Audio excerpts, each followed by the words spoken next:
This is Winnipeg Sports Talk Daily with Andrew Hustler Paterson and Michael Remis.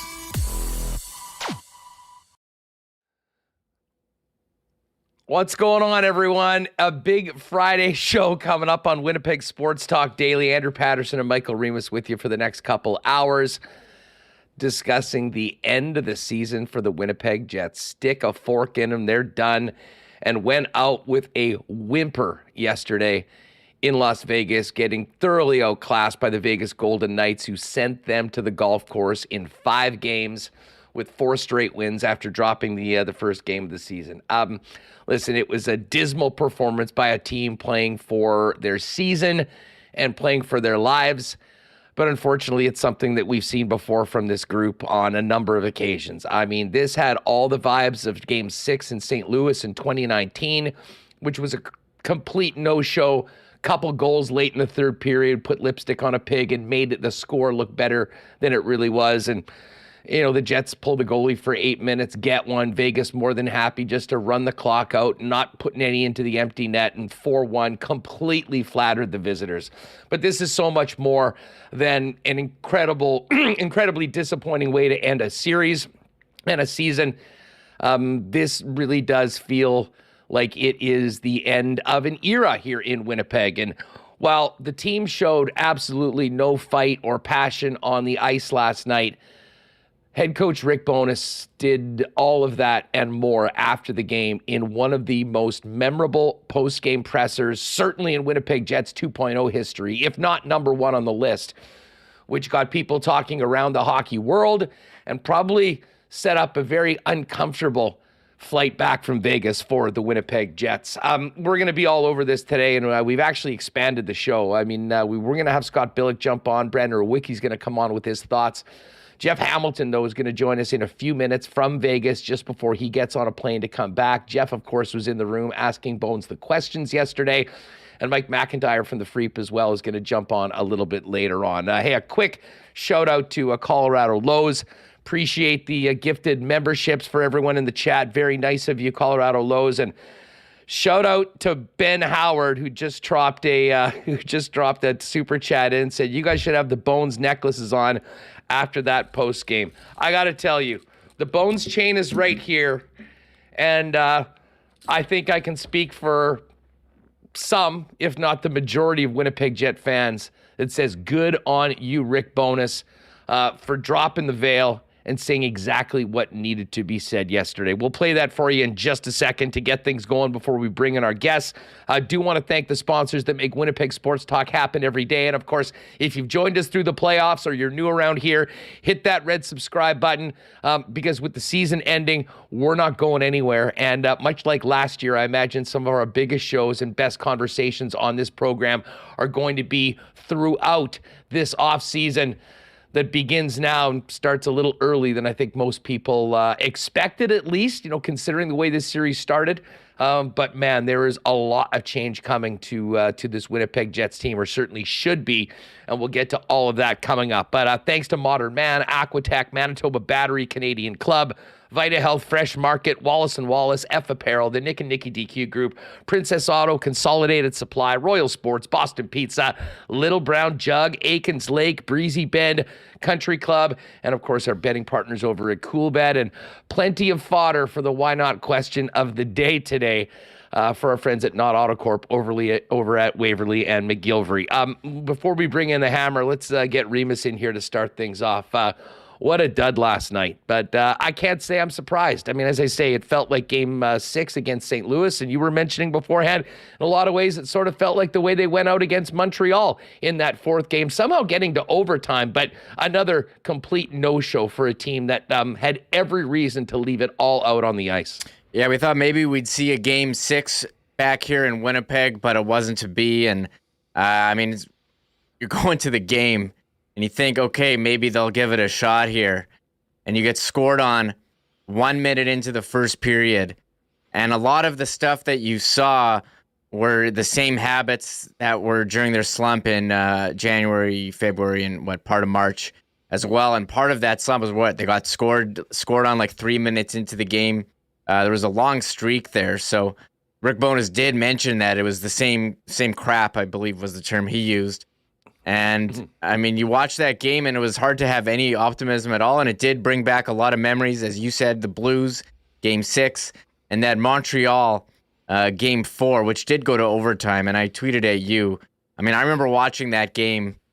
The Jets had 16 shots on net in 3 periods of hockey, plus overtime. Hellebuck stopped 39 of 42, and I remember, like, you didn't even want it to get to overtime because it was so obvious they weren't there to win, and it wasn't going to happen for them. And eventually, Montreal won in overtime, and one of the more anticlimactic overtimes I've ever seen.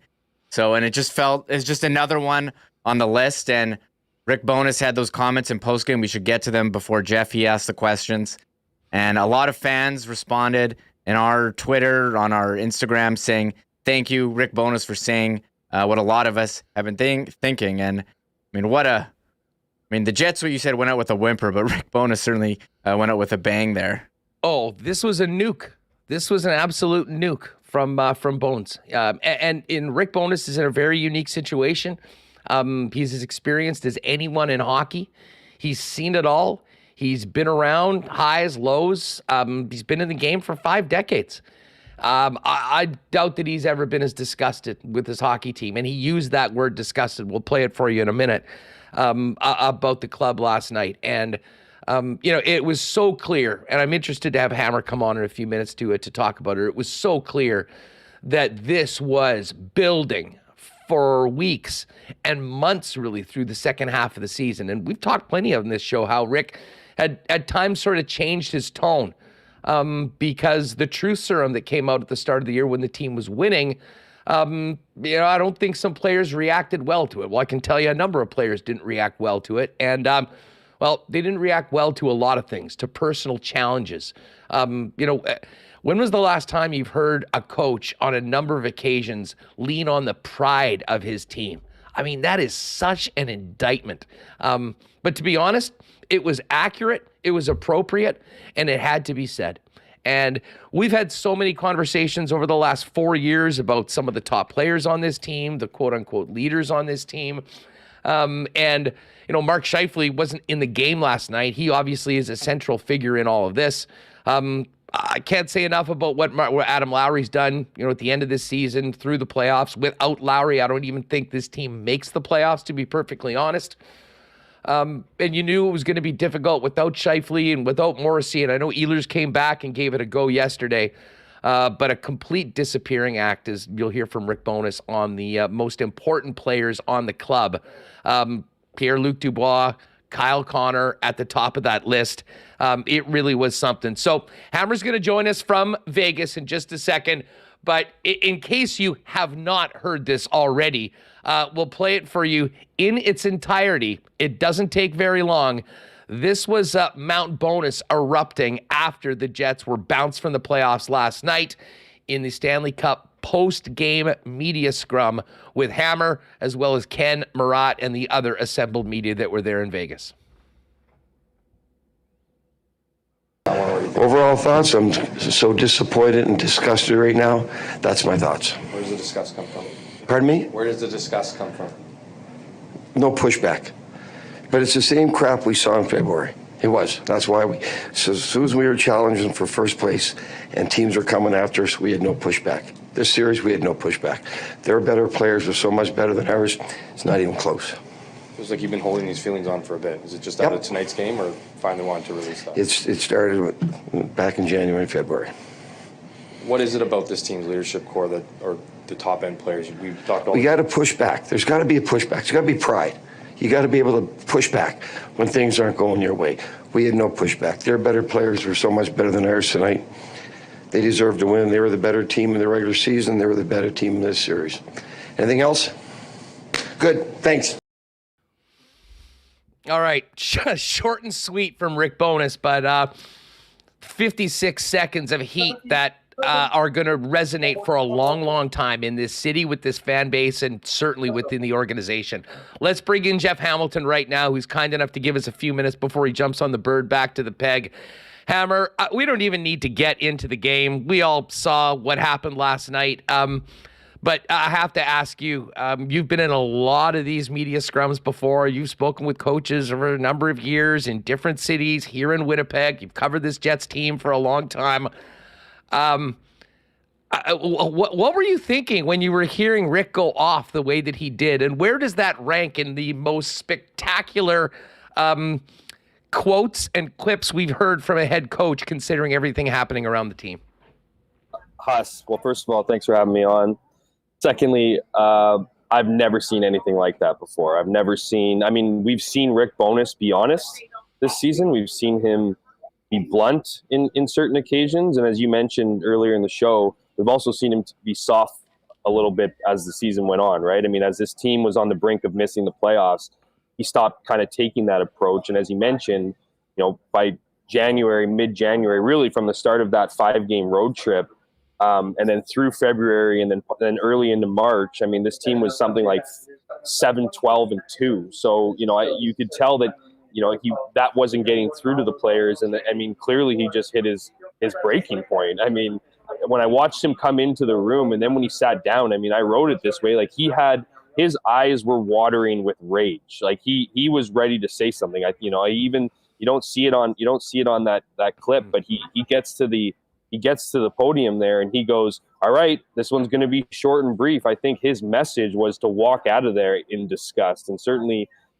being able to kind of not jump on his words per se, but when you use words like disgust, you use words, when you call out a player's pride, work ethic. I don't think those aren't things that you say about players. That is the ultimate indictment against an individual, a professional athlete, right? Who's supposed to have pride. But I think what's very clear here is that this frustration has been brewing for months. And I think what's important to take out of this is, look, Rick Bowness is one of the most respected people in the National Hockey League. I've talked on this show, other shows, this guy is well respected amongst every single organization. He can't go into a single NHL city and not be cornered by, and I'm not talking about, GMs and coaches and scouts and players alike. I'm talking about facility employees. This guy is well respected. And most importantly, having played for the Winnipeg Jets, having coached the Winnipeg Jets, 1.0, and now coaching the Jets 2.0, he cares a lot about the city. He cares a lot about the fans. He understands how important this team is to the city. And I think he just wanted to set the record straight. The fact of the matter is, Huss, he pulled back the curtain. We've been talking about this forever. He pulled back the curtain and exposed the dysfunction that is the Winnipeg Jets. And the only hope from here on out is that the top of the ladder, that Mark Chipman heard what he said and actually does something to improve it. You got to think that front office is livid right now. I don't know if Bowness quit last night. They're trying to sell tickets here. I think that was the most refreshing 6 seconds that we've seen. And certainly in my experience covering several teams in several cities, I've never seen anything like it. And it was incredible. Yeah, Jeff, you hit on a couple things there. Certainly that was loud and clear for everyone that needed to hear it. And I am of the opinion that I think people inside hockey operations have known some of these things for a while, but whether it was too difficult to move on, they didn't feel it was the right plan, whatever, they continue to go back. Kevin Cheveldayoff sold a fan base on, I believe the word was a seismic change. And certainly I think you could say the atmosphere around the team changed considerably. The way of doing things changed considerably. But as they got through this season, it was the same old team. that was out there that was regressing back to, what they've done to disappoint in the past, despite the talent that they had in there. And Rick Bowness, I mean, it's very difficult. I mean, for someone like me, and even you guys to, challenge players' heart, challenge players' character. I mean, that's not an easy thing to go out in media. I mean, a lot of people will say that, fans will say those sort of things. But I mean, I have always thought you need to be very careful and you need to be responsible when you're talking about those sort of things when it comes to pride and character. The one guy that knows it more than anyone is the guy in the room. And that is why, I mean, at the end of a season like this, where he had obviously been biting his tongue for the last 2+ months, watching all the work that they put in go down the drain because of a lack of engagement, a lack of will on, a part of some of the most important players on this club. I mean, to me, it was an absolute breaking point. I think he was embarrassed for the way his team came out last night. And again, that's part of being a head coach. I mean, you are responsible for that team going out. But I mean, this, in a way, at least the way I took it, and I think the majority of fans took it, was this is a joke. We've done everything we can to empower these players to go out to give their best, and that wasn't even close to what they're capable of. And considering the stakes, it is a huge black mark on so many players in that locker room. And if there was any questions about it, he made sure everybody knew in all caps exactly what the deal was with the Winnipeg Jets. Look, we've thrown out a lot of words here. There's one we're missing, and it's one that's been around for years, arguably since the beginning of this organization in the 2011-2012 season: accountability. There's no accountability on this team. There's nobody who wants to come out and own it, right? I mean, you have a leadership group led by Blake Wheeler before he got his C strip that didn't feel like it was his responsibility to come out and speak on behalf of his team.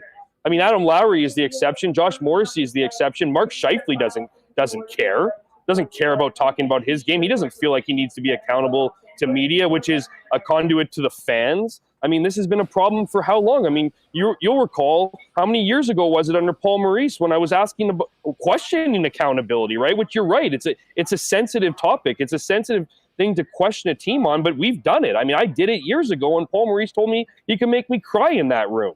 Right, that's what that quote came out of, was asking, because you went to the locker room and he was talking about how the players were talking about how it's the coach's job to keep the players accountable. Then you go talk to the coach and he's talking about it's the players' jobs to keep the players accountable, and it just goes in this circle. It's like, well, who's supposed to keep each other accountable here? I mean, this is an ultimate black mark, and the crazy thing about it too is it's been trash forever, man. Like this to your point, like it took a Rick Bowness being so frustrated from his team's, again, lack of accountability, lack of passion, lack of pride, lack of perspective. I mean, how many times have I come on your show and talked about all these things? It takes him to come out there and pull the curtain and show everybody that this team, and it's not everybody, man. It's not like there isn't good people in that locker room and accountable people in that locker room. The problem is it's the key players.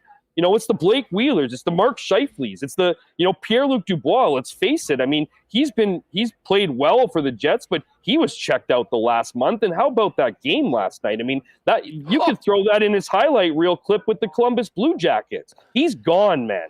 Like he's checked out. Like these guys are gone. And I think the point of one of the big points of Rick Bowness's presser last night was fully understanding that those guys are gone. And that if they think that they're just going to get away, leave this organization, join somewhere else, Rick Bowness sent a message to the 31 other teams in the NHL that if you want these guys, this is what you're getting. And he said it clearly and he said it pointedly. And it will be absolutely fascinating when the Jets meet with the media tomorrow. Because the fans, if you want to know who's accountable, who's accountable for responsible for their lack of effort or whatever, their season, we'll see how many guys duck out of tomorrow's availability. Because I got a gut feeling that there's not a lot of people that are going to want to face the music tomorrow after Rick Bowness's comments, and that's going to tell you everything you need to know. And it's sad because, this team had talent, right? This team had promise, and really it became a lack of perspective, a lack of attitude, and a lack of accountability that led to this team essentially achieving nothing. I mean, if you look at like, this was always going to be the lasting legacies of Blake Wheeler, Mark Scheifele, those guys who have been, the first ever draft pick, the guy who's captained this team for forever before losing his C. I mean, this is your legacy. Rick Bowness just cemented your legacy with this team. This team did absolutely nothing under these guys' leadership. And if you ask them, they're just, patting their hands and saying, thank you very much, it's over. I mean, that's, and I know people are very critical of media and, oh, you're harsh and blah, blah, and, players try and whatnot. I mean, you got to be around these guys every day. I mean, it really is a lack of perspective. It's a lack of accountability. It's all those things we've been saying. And it's so obvious, and it is refreshing when you get the coach, as you mentioned, the one guy who has coached 2,600 games as a head coach or an assistant coach who's been a coach for 40 years, has seen everything. For him to come out and say what he did, it took a lot, man. And I'm telling you right now, change is a coming. I don't know what it's going to look like, and I know fans are, already getting the messages on social media. Yeah, we heard that. There's absolutely no way out of this now. There has to be change. It's going to be affected in season ticket holders. I'm already getting emails from people saying that press conference just cemented I'm not signing up for next year. Once you hit the bottom line, things have to change. So it's going to be, we already knew it was going to a an interesting offseason. It just got that much more interesting after. And you know what? I mean, from my perspective, I mean, this is a welcome development. I think we all agreed, and I think the organization, from talking to people in there, I think we knew that there was going to be some significant changes coming. And it was very, very clear the way the team stunk in the final couple months of the season before finding a way to get off the mat and squeeze into the playoffs after blowing that big lead that they had. But to have this go the way that it did, to end with such a thud, and then a guy with as much respect as Rick Bowness has to put an exclamation mark on everything that so many of us have known, have been talking about for a while, there's absolutely no other way out. And I would suggest this. I mean, I think we knew that there was going to be some changes. They were going to be forced into some changes. I think with the way that things have gone over the last number of years and, the end of this season, the similar habits of this team creeping in other years, there's obviously guys at the top of the list that we've mentioned will be moving on. I mean, I don't know there's very many quote-unquote untouchables on this team. And I guess the big question is, and we'll kind of get to this probably on Monday after we hear from the team and speaking, is, who's going to be pulling the trigger on those changes? Do they move forward with the same guys that have been making the decisions? Are they able to do a full turnover like this team needs? Or, is it time for other people to be making, to be calling those shots? But right now, just going into this weekend, what do you expect to hear? Like, when we hear from Rick again, he'll have had some time to step away from the game, to move on a little bit. He knows the way. He's no dummy. I mean, he knew that he had to say this. He wanted to say it. He did it. Will he dial that down a little bit? And how do you think that resonates amongst the players that we do hear from? And maybe most importantly, Kevin Cheveldayoff and Mark Chipman, whenever we hear from them. Yeah, I mean, I'm sure Rick Bowness is going to come out tomorrow and probably talk about how the emotions got the better of him, but I don't think he's going to walk back any of his comments. I mean, he's not that guy, and he shouldn't. And I mean, as far as like, and you want to talk about accountability. I mean, top down. I mean, Mark Chipman doesn't even talk to media. Like, I don't think he can get away with not addressing this. I mean, for an owner who is as involved as Mark Chipman is with every single decision essentially that this team makes, there's absolutely no way you can get away with not talking and addressing this. To be quite frank, I think Rick Bowness body bagged Kevin Cheveldayoff. I mean, he could be gone by the end of the weekend. Will he? Absolutely not, because there's so much loyalty in this program. But how do you justify keeping a general manager when you've won 3 playoff series in 12 seasons? Like honestly, how do you justify it? Like what makes Winnipeg so different than every other NHL team in the league? Like it's not even in the same realm. Like the expectation of winning, of producing a good culture, that falls on the general manager. The coach's job is to do the best, get the best out of the players that you have. Look, if you look at other teams, man, sometimes it's 2 or 3 seasons. Sometimes maybe it's 4 or 5. Sometimes it's 1. This organization is given what is he? Is he got a lifetime contract here? Like, that's the absolute bananas part of this. And the reality is Kevin Cheveldayoff's still under contract. So, with how much Mark Chipman's talking about the bottom line and whatnot, maybe this is a financial thing. But the reality is there's no way that this team is going to be able to retool. There's no way that, like, if things were difficult in attracting players before, they just got way worse. So this is going into a full rebuild. And if this goes into a full rebuild, how can you possibly have Kevin Cheveldayoff at the helm making the decisions? And this isn't personal. Kevin Cheveldayoff is a good person, but you cannot, as an organization, for the sake of your fans, for the sake of season ticket holders, for the sake of the future of this franchise, give this guy the opportunity to rebuild after more than a decade. You've done enough. You've given him enough. It's time to move on. It's time to find a new leader in the group. And who that is, not my job. Don't know. But Mark Chipman needs to find. He's got a lot of contacts in the NHL. He is well respected amongst Gary Bettman and the GMs and all those things. He's got to go out there and find somebody else, because if he doesn't, you can't get away with it anymore. You cannot no longer go with the same thing. And this sounds like a broken record, because it's been year in and year out of saying, surely there's going to be change. Surely there's going to be change, and there's not. This has to happen, because the consequences of doing nothing now have hit an all-time high, and it's got to be. It will be absolutely incredibly fascinating on what happens, but changes need to happen, and they need to happen soon. Yeah, we've often talked about this window of the core, and, they kicked the can down the road a couple of years to try to keep it together. I mean, it's backfired spectacularly, I would suggest. I mean, I think the value of some of the players where they are right now is far less than it would have been if they'd moved on it and made some aggressive and courageous moves before. And now they're going to be forced into it with players on shorter contracts, but I'm not sure that, the recipe for this is a massive, massive overhaul. And you can call it a retool, a rebuild. The bottom line is there's a lot of guys that need to be moved out of this team, and you need to bring in some fresh players, some fresh faces, some new attitudes, and build a culture of accountability, as we've said, but also competitiveness.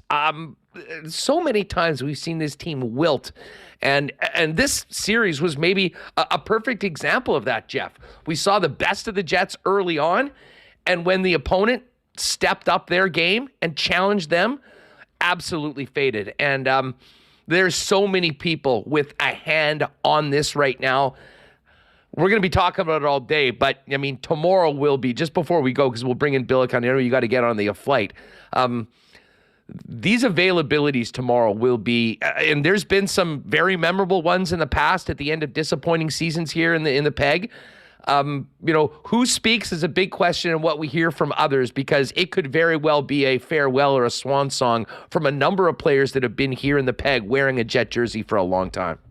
Absolutely. I mean, if yesterday was telling, tomorrow will be even more so. And I mean, who knows? Maybe guys do come out. Maybe this does inspire people. Maybe maybe they shoot back. Maybe they take it. I don't know. We'll have to wait and see what happens there. But this is you're right. I mean, the reality is you can't just when you're a team that needs a complete overhaul with your culture. It's not just one or two people. You kind of have to clean house. You got to get rid of that toxicity that exists. I mean, it'll be interesting tomorrow, right? Because all those guys we mentioned, I mean, it's a very interesting situation to ask a guy who's already under contract the next year if he expects to be back. You know what I mean? And that's the reality of tomorrow. But I mean, they made their own bed in this, man. Now they got to sleep in it, and we'll move forward and again start what should be a fascinating offseason.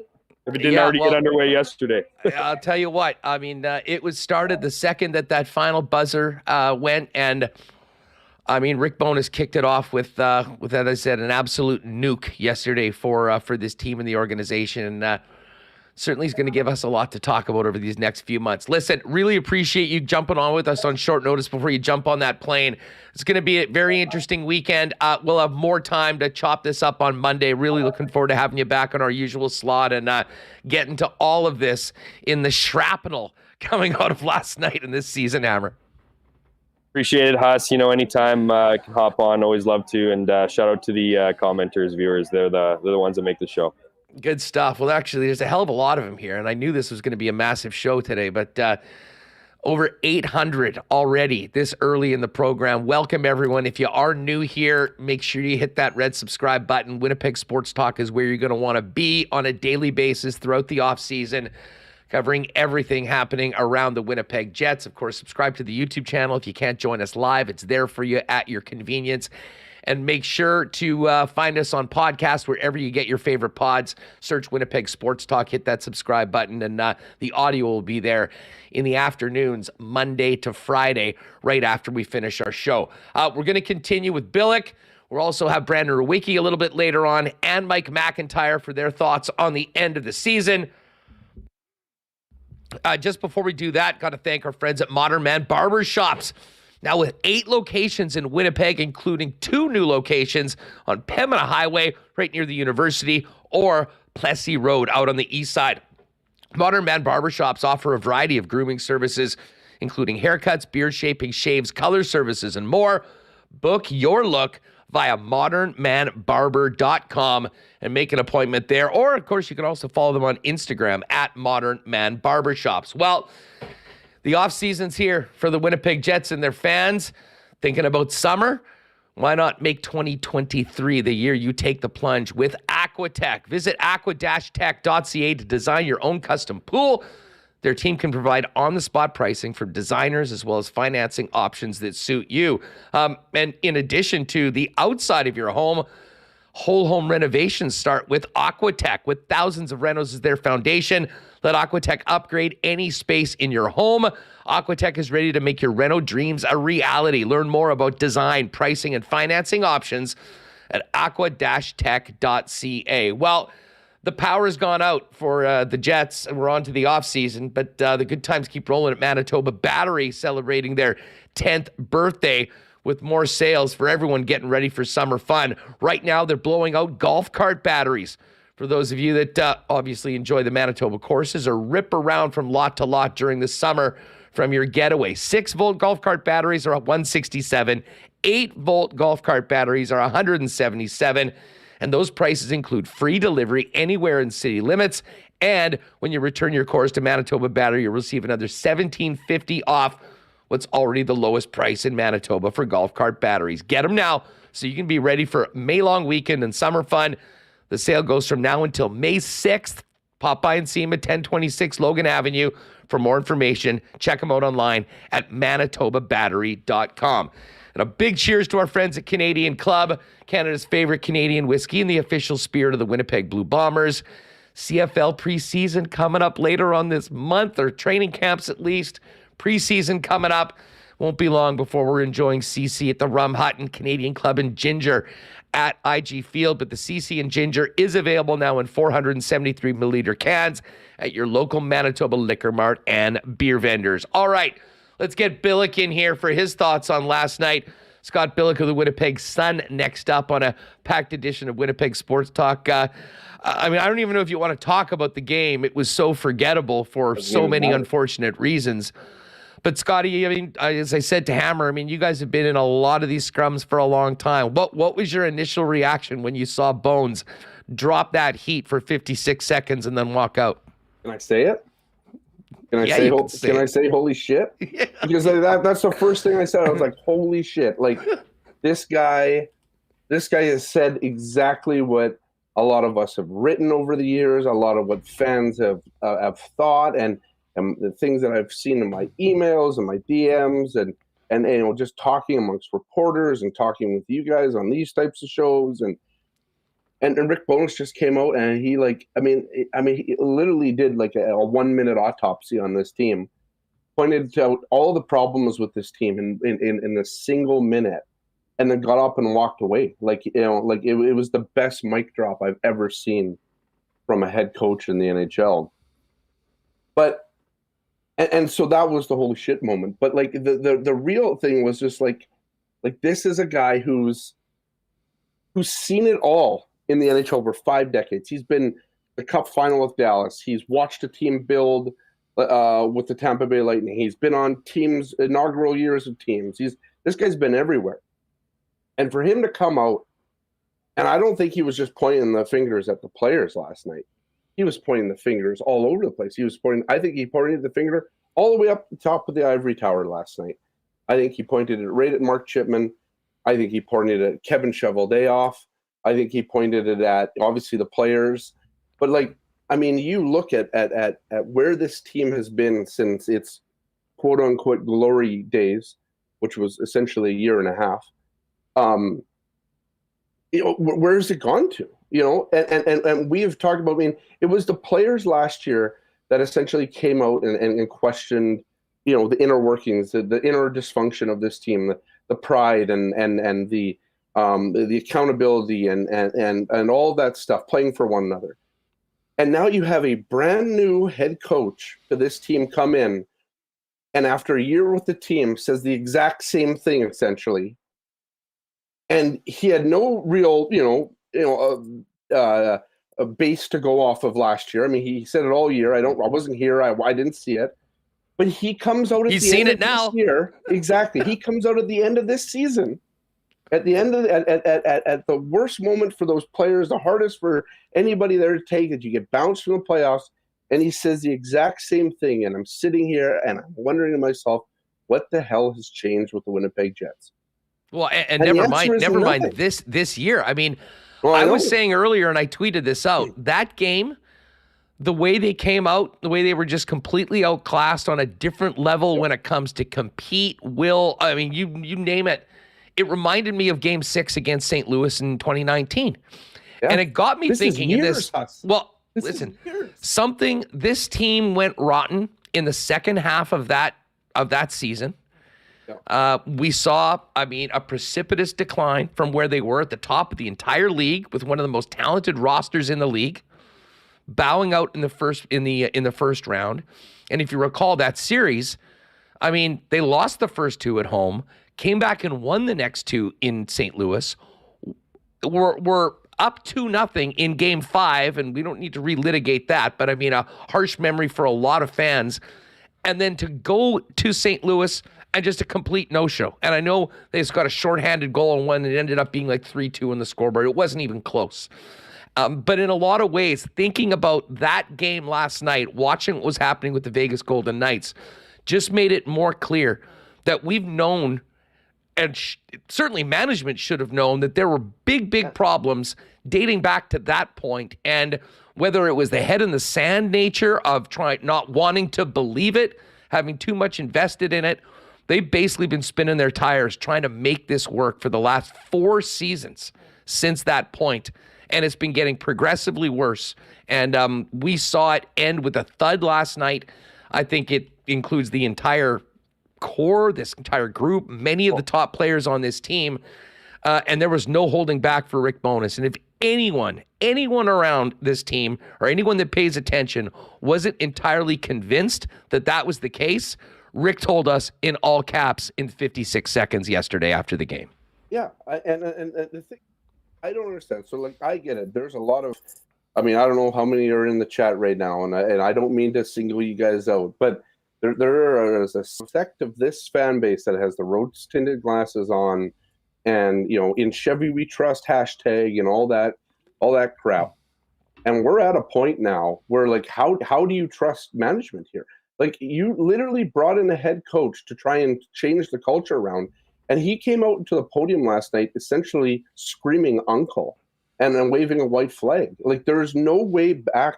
I don't see a way out of this for Mark Chipman when it comes to Kevin Cheveldayoff. Sorry. I don't see a way out of it for him. I don't understand how we were already hearing the murmurs of this last night. Oh, this is going to be the biggest off season for Kevin Cheveldayoff in his, in his 13 years. He's literally going into his 13th off season. He's won 3 playoff series. Vegas has won 8 in 6 years, Huss. And I don't want to hear the thing, oh, this team, this team won 3 playoff series, equaled the number that the Jets had won, actually more than the Jets had won at that point in the playoffs, in their first season in the National Hockey League. In their first season. Kevin Cheveldayoff has had this team under his control for 12 seasons, and now going into potentially a 13th straight off seasons. There's not a damn thing to show for it right now. And the only thing that we're talking about right now is how much of a disaster that this club has become, and how much of it's a joke. It's honestly, it is the punchline of a joke right now, the Winnipeg Jets. And that's a problem. That's a huge problem for this city. The juxtaposition of Rick Bowness last night for 1 minute and that stupid ad that the Jets put out for season tickets, man. Like, how do you sell season tickets with that Rick Bowness thing? How do you play that video anymore and saying it takes all of us, when last night you had half of your players not even show up to a must-win hockey game? How it takes all of us. Yeah, put it this way: they're not going to be using too much tape from Game 5 against Vegas in the next thing that they roll out. But I mean, to me, that there was. Yeah, so, I mean, look, what do you mean? They just quit and like rack it down? I mean, those people have jobs to do. They're trying to do what they have to do, and that's put some more butts in seats. I get it. Yeah. But a big part of that goes to the direction of the hockey club, and I don't think there's any doubt that there is waning confidence in, a number of aspects of the way that this team has been built, but also their willingness or ability to make the necessary changes that need to happen to move this thing forward. That being said, Bones might have done them the biggest favor of all, because I don't know how, after what we heard last night and considering the situation, I don't think that there is any other option than to make massive changes with the hockey club. Now, as far as who's making those decisions, I mean, obviously there's a lot of people that think there needs to be someone new. I mean, they absolutely don't have to do that. I mean, there's only one guy that's going to make that call, and it's Mark Chipman himself. And if he has the confidence that Kevin Cheveldayoff's the guy, they can go with that. There's probably some, there's some repercussions of that as well with some people that, that might want to be involved.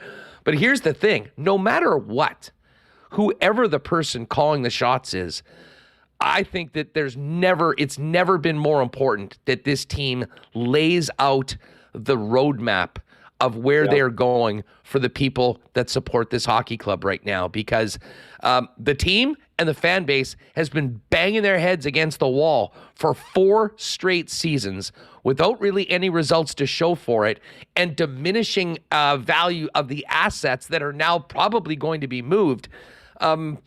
It's a confidence of, like we've talked about, the crisis of confidence in the team at times, the way they look down the stretch. I would be lying if I said there wasn't that amongst a big part of this team. And listen, the business side is important, and we'll talk about, that's going to help them to sell tickets and all that stuff. I mean, obviously everyone wants it to work and want that to happen.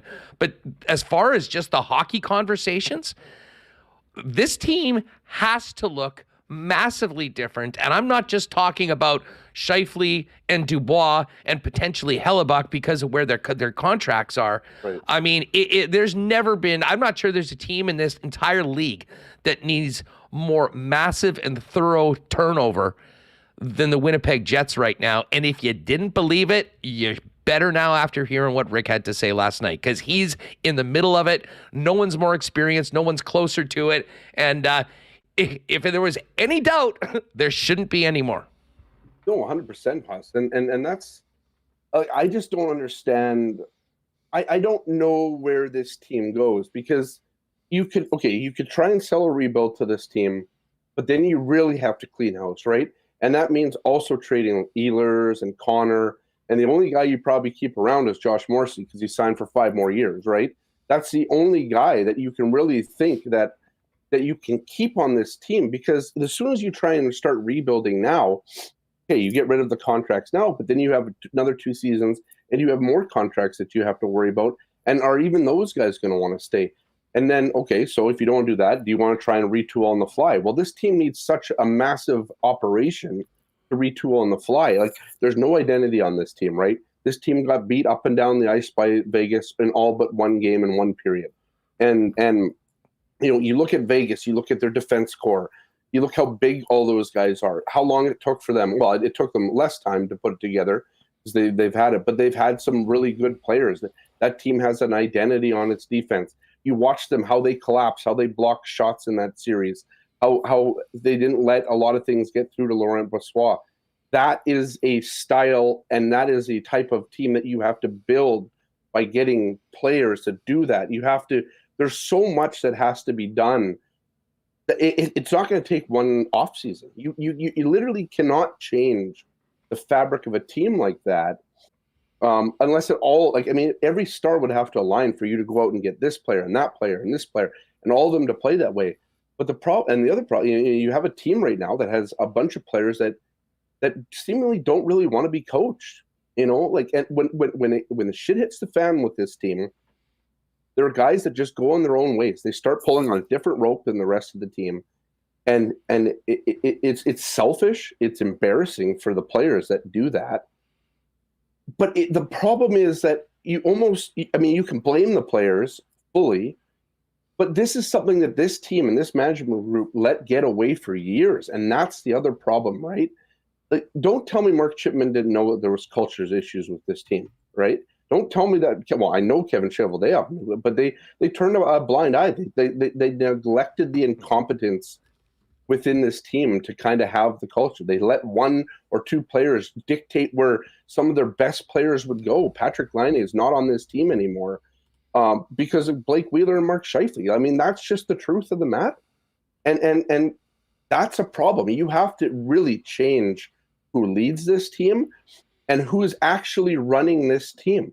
And it shouldn't be the dressing room. The dressing room can run itself, but when it comes to all these other problems that they've had with acquiring players and keeping players and almost forcing players out, essentially, that has to be nipped in the bud by the management, by Kevin Cheveldayoff or whoever the GM is. And it's such a monumental disaster right now, Huss. I can't get over that thought of like this team needs such a redo that it's going to take more than one season to do. It's probably going to take a few. And then at that point, are you not really just essentially talking about a full-blown rebuild and a full-blown culture rebuild and a full-blown leadership rebuild and all of these things? And that's going to be a tough sell, I think, in this environment to do it at the same time. But you know what? I don't know. I'm not sure that is. And here's a why not question of the day for you folks in the chat. Let us know. I mean, presuming you're people that, go to games, that support the team, whether you're season ticket holders or sharing or go to a number of games on the side, like, what are you thinking about that? I mean, significant trades, probably some pain over the next season or two to completely turn this thing over, bring in some young players that have energy, that have some excitement, that want to be there, that you can at least count on going out and giving, earning their check every night by working as hard as they can and envisioning the city. Like, I was so burnt this morning thinking about this show, what we were going to say, and I know people thought that I was going to completely fly off the handle. I almost just wanted to go and grab the clip of what I had to say on the show after that last loss in San Jose. Because that, to me, like, this is just a smaller example of the bigger problem that we saw in our faces for 2 months that kind of led up to that before the team, basically beat up on some bad teams to get in. And if there's one thing that I think we can describe these top players and the culture of the best players on the Winnipeg Jets that are the most important, a number of the guys that we mentioned, is empty calories, man.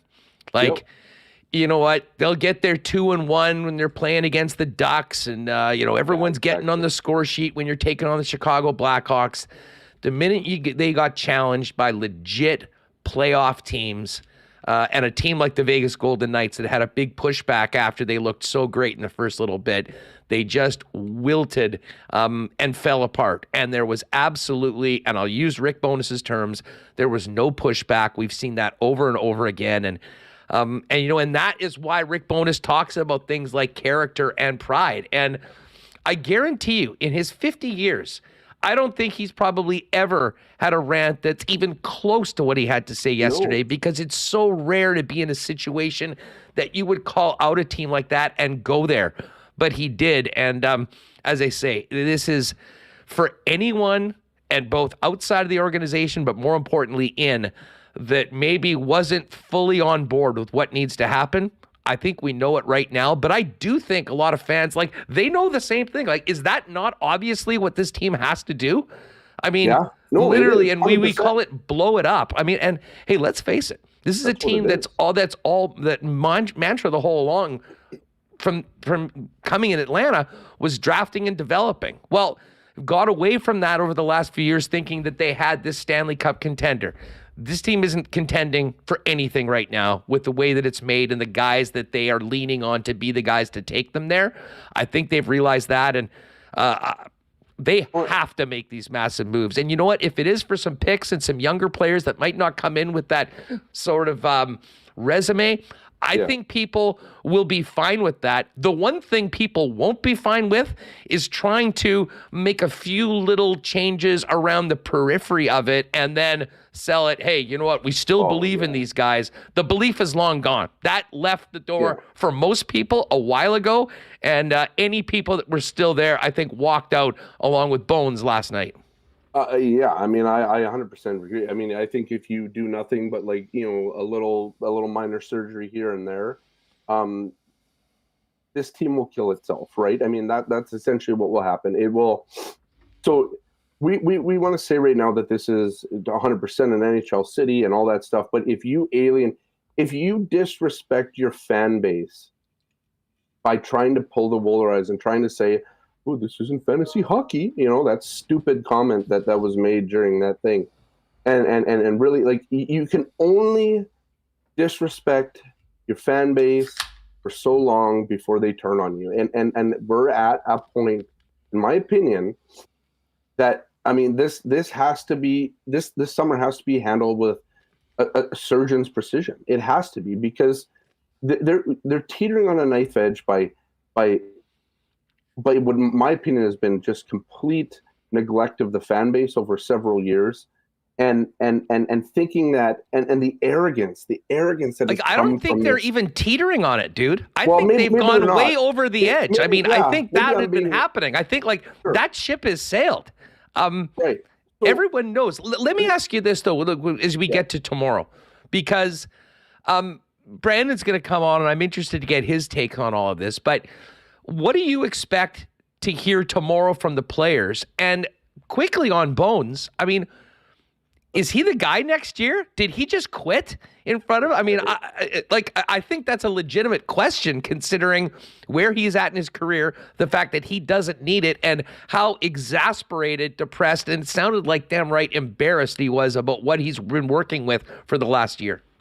Yeah, I'm not sure he quit. I think he said, I mean, I think what he did do is, though, he sent a warning shot out last night. I think that was it, right? Like, I mean, you went ahead last season, brought me in to do this culture changing job, all this stuff with the players that you were willing to, you know, you were going to keep them here, and you were tasking me with to change it. And I did everything I possibly could to try and change it, and look where it got us. You know, I think the only way that Rick Bowness is back next year is if there's some sort of massive overturn of this roster. Let's not mistake it. Rick Bowness had a tough year. He had a tough year. That COVID early on in the year, that took him out for a while. And I remember being on the road when he was on his first couple of road trips early. And you know, we were asked, you know, could we just let Scott O'Neill talk to us that day, because Rick was struggling with just, you know, staying upright, right? Like, staying upright. He was having some health issues. The bright lights were getting to him. Like, he has long COVID. He had long COVID symptoms. And so that is a tough year. And I think, I mean, we saw it last night. I mean, he let it all out, right? He let everything out. And as far as tomorrow, I'm interested to see what Rick Bowness says, if he's still there. I'm really interested to see what Kevin Shoveldayoff has to say. And you know, as far as the players go, I mean, I'm interested to see who shows up in front of that mic tomorrow. You know, if you're Mark Scheifele or whoever, or do you even show up tomorrow to talk to the media? Like, I wonder if, you know, you're already gone, you show up. I mean, that's the other interesting thing about tomorrow is who's actually going to show up and talk in front of the media, right? I mean, I think that's another thing. I think it's supposed to be somewhat mandatory tomorrow, but you know, we know after, you know, Dustin Byfuglien didn't show up after the St. Louis series, he wasn't there. And then he was gone the next year. I mean, he didn't play. He never came back. And so, you know, like, I just wonder. I wonder what it's like, because last night, what Rick Bowness said, that I mean, for any player, doesn't matter how arrogant you are. I mean, that cut to the heart of a lot of things last night. And that was an indictment an indictment on how this team. And that's not some fan on a message board. That is a 50-year veteran right. of the National Who's Hockey seen League. It all. Who's seen it all. Who's absolutely seen it all. Coached the Stamkos and the Hedmans and the Jamie Benns and the Sagans and all these players over his years, right? And to essentially come out and say this is the worst bunch of players that I've ever coached, because that's essentially what he said. I mean, that hurts, right? From the Mark Scheifele's right down to the Carson Kuhlmans, right? And even though, I mean, you wouldn't blame it on Carson Kuhlmans and the Fjallbys and all that, I mean, that still hurts because you're part of that team and you live and die as a team and all that. He was talking about, I mean, listen, you can talk about the depth players. Yeah, I mean, we know exactly who he was talking about. I mean, the guys that you need to be your best players. And they weren't even close last night. The thing, just to close out that question, tomorrow, I think tomorrow could be an explosive day for a reason is that anybody who comes and sits up there can say essentially anything they want to say. And it's probably not going to hurt worse than what Rick Bowness said. So it could be open night or open mic night tomorrow, during that day. And honestly, like for the guys that are probably going to be around here and the leaders that you want around here, Josh Morrissey, Adam Lowry, Brendan Dillon, like guys like that are still under contract and guys that it's a short list. It's a short list. It's a short list. And I'm probably missing a couple. But those are the guys that need to come out and almost set the tone like, hey, we're taking over this team and this is the way it needs to be done. And let management know that they're under a contract, right? These are the guys that are going to be there. And you don't want Josh Morrissey demanding a trade out of Winnipeg. I'm not saying that he would be doing that. But if you're Josh Morrissey, I mean, here's a guy who's probably the next captain of this team, if not Adam Lowry, whoever it is. It's one of those two guys. It is one of those two guys. But those guys, and I almost hope tomorrow that they take it right by the reins tomorrow and say what needs to be said and go from there. Because the message also has to come from the guys you have under contract and not the core pieces that you're going to get rid of this summer. They all know who they are, right? This is about starting tomorrow as it was started last night, of really trying to get this team back on the railroad tracks, because it is so far derailed right now. I don't know. Bones blew up the tracks last night. Bones put the TNT on the tracks and blew the whole thing up. Billeck, thanks for doing this, man. We'll see you at the rink on the weekend. Great stuff. There's Scott Billeck from the Winnipeg Sun. Rewucki's ready to go. Mike McIntyre is going to join us as well, getting some of our favorites to weigh in on what we've heard. Just before we bring in Brandon, if you're looking for great prices on natural and organic supplements, beauty products, and groceries, you need to pop by one of 7 Vita Health Fresh Market stores or online at myvita.ca, carrying Winnipeg's largest assortment of local products too. If you're looking to get your healthy fats in an easy, efficient way benefiting your skin, brain, joint, and heart health, Health First Omega Supreme is there for you. You'll get your healthy fats the easy way with this one-a-day soft gel, and Health First Omega Supreme is on sale all month at Vita Health Fresh Market. Pop down and see him at one of 7 Winnipeg locations. Vita Health, empowering people to lead healthy lives. Online as well at myvita.ca. Well, spring is here officially now, certainly for hockey fans. And Wallace & Wallace is ready to get back to work as Winnipeg's fencing and overhead door specialists, serving residential and commercial customers since 1946. If you need the security and protection of a new fence, or if winter's done a number one on your old one, they've got vinyl, ornamental, welded wire, chain link, or wood fences, whatever you need. And if it's time to replace your garage door, they've also got Winnipeg's largest selection of overhead garage doors. Visit them online at wallacefences.com. Give them a call at 452-2700 to make an appointment for a free estimate, or pop down to their showroom for more on Lawson Road off of Kenaston. Well, with the spring here, how's the closet looking, fellas? Up your menswear game heading into spring and summer with F Apparel. Custom suits beginning at $400, along with chinos, golf pants, custom shirts, both tucked and untucked styles, and an incredible selection of menswear accessories. 15% discount for wedding parties if you're in a wedding party this year. And if you got a high school grad coming up in the family for June, get the young man a new suit, and it'll come with a free custom shirt and tie valued at $150 for any 2023 high school grads. Pop down and see him, 190 Smith Street downtown. Find out more, make an appointment online at EPHapparel.com. And a big shout out to our friends at the Nick and Nicky DQ group. Hey, we are now officially into spring, and the good blizzards are coming around. All the new summer blizzard flavors are waiting for you. And if you've got some disappointed Jet fans in the family, maybe take them out to Nick and Nicky DQ for a blizzard. Always puts a smile on someone's face. 4 locations: DQ Northgate, DQ Polo Park, DQ St. Anne's, and DQ Niverville. Let's get the host of Skates and Plates. You know what? Just as we bring in Brandon, I know there's so many people in here, and maybe some folks that hadn't been here before, over 900. Hit that red subscribe button, by the way, if you're new and haven't been around here. We're here every day at 1 o'clock. As we bring in Brandon, if you missed this earlier or after the game, this was Rick Bowness speaking to the media after the Jets bowed out of the playoffs last night.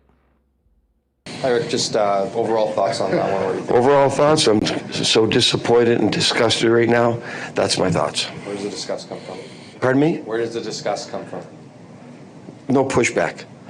But it's the same crap we saw in February. It was. That's why so as soon as we were challenging for first place and teams were coming after us, we had no pushback. This series, we had no pushback.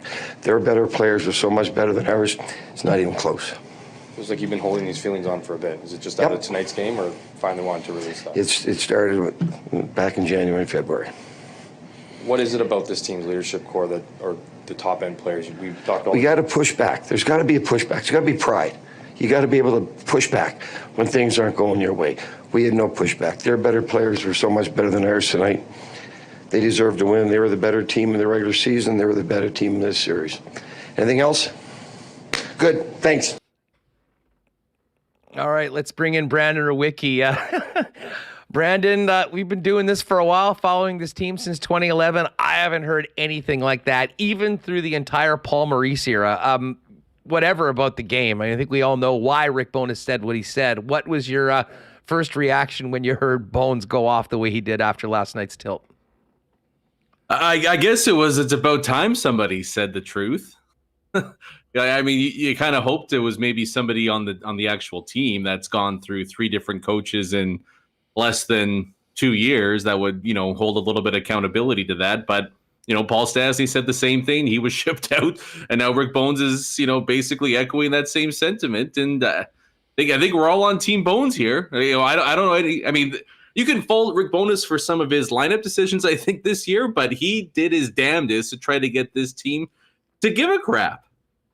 And he's just not able to do it. And I don't think there's a human being out there that can. So I guess try to put a semi-positive spin on it.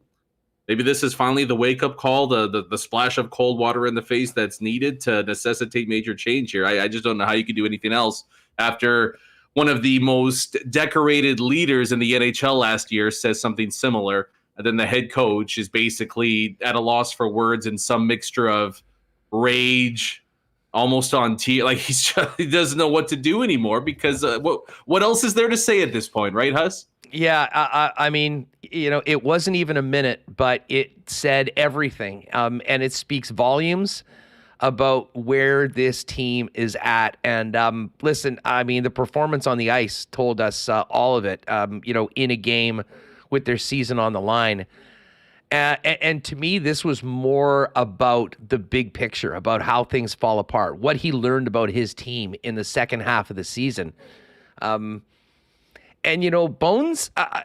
we've talked about this before on the program, how there was a lot of truth serum early on, even when the team was winning. And then he sort of had to couch his comments and deal with things with kids' gloves a little bit more when things weren't going well. And that's because I think he was afraid of losing these guys. The one thing that I have so much respect for Bones, and I love the situation he was in this year, is that he is at the end of the road. His given F level for a lot of things that other coaches would really be concerned about just isn't there.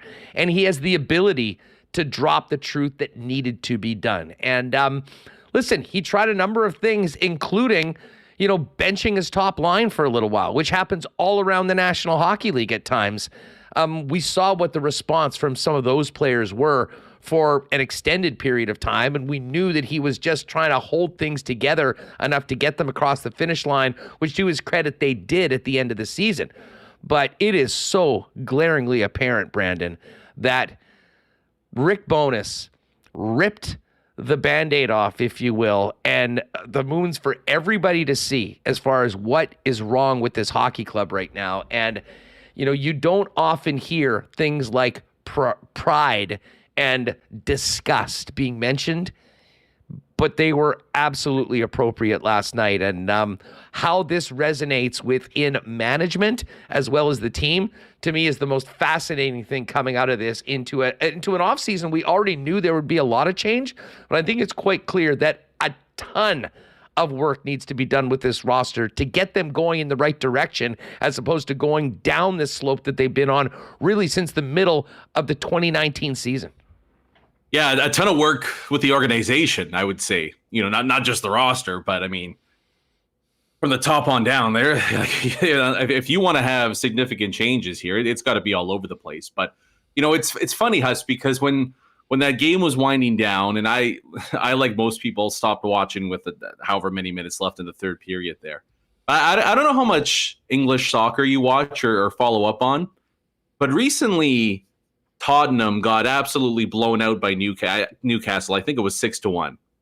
And the Tottenham players, maybe forced by the team, but the Tottenham players a few days later released a statement saying that they were going to be paying for any expenses from Tottenham fans that traveled to Newcastle to watch the game, because of how disgusted and ashamed they were by the effort that they put forth there. And that just kept popping up in my head as that game went on there, is that, if the Jets wanted to take a good step forward here, issuing a refund to anybody with a 204 area code that made the trip down to Vegas to watch that Game 5 would be a hell of a good first step, because a few invoices heading downtown. Yeah, well, the fans showed up, but a lot of the players didn't. And maybe it was 2 or 3 of them that decided that they wanted to play there. And how crazy is it that in the span of 4 years, this team has had 2 separate absolute no-shows with their season on the line? Actually, 3, if you include the Game 4 against Montreal. There you go then. Remis dropped that one. That one somehow got to OT. I think the shots were 40-16 or something like that. Hellebuck kept them in. Logan Stanley scored 2 goals. But to me, I was thinking about Game 6 against St. Louis all night. The minute that happened, and let's not sugarcoat this. 1-0 down after the first period was an absolute miracle how it wasn't worse. And then bang, bang, right off the top of the second. If there was any doubt at what this team, how engaged they were in on and how interested they were in continuing their season and getting this back, we found it out very, very early last night. Much like the final score in that Game 6 against St. Louis, it completely flattered the losing team and was not even close to an indication of the level of competitiveness that the Winnipeg Jets brought with their season on the line. It's shocking. And to me, the cardinal sin of the game was that first shift of the second period, where you play like dog crap in the first, but you're down 1. But it's a miracle, but you found a way. Yeah, you're still in it. And the first freaking shift of the period, you have the milk carton boys, Dubois and Connor, acting like it's Game 4 of the preseason in October, floating through and everyone's just watching Vegas basically carry the puck into the open net. It's so, this is so like Mighty Mites level of ineptitude that we're talking about at such key moments. Watch any of the other games, and it is fitting, and I think apt too, that the Jets were the first team knocked out of the postseason, because watch some of the other teams that were facing elimination over the last little while. If you spent any time watching that Tampa Bay Toronto game, you would think the Lightning haven't won a playoff series in 70 years. You know what I mean? They played like their literal lives depended on every shift. And, it took a couple of lucky ones late for Toronto to make it look a lot more. But the Lightning kicked the crap out of the Leafs with their season on the line. Florida got outshot by Boston, but there was a noticeable bite in the Panthers game throughout, and they've gone toe-to-toe with Boston. And then even throwing Boston into the ring, too, the Bruins have been shorthanded all series long, yet they find a way to continue to play hard and play well. And so the injury excuse, too, gets thrown out the window for me with what the Winnipeg Jets were dealing with, especially because Theodore was a late scratch for Vegas as well. Vegas is dealing with it. Losing those players, obviously that's part of it. But does it matter when you come out the way that the team did yesterday? listen, this is not new. We've seen this before. And, we saw it over and over again this season when it seemed like things were slipping away, and it just got worse and got worse and got worse. And as I said, somehow, some way, they got on a bit of a roll against some teams that frankly aren't very good at home. Still lost the game that they had to have against Calgary and somehow made it in. But this was new, and that was what when Hammer asked Bones, it seems like this has been building for a while, and then he just went right to it. It's the same crap we were seeing in January and February, and you can literally go to the end of January, those 2 ugly home losses, and then the St. Louis game where Josh Morrissey put the team on his back in the third period, and that sort of quelled things a little bit going into the break.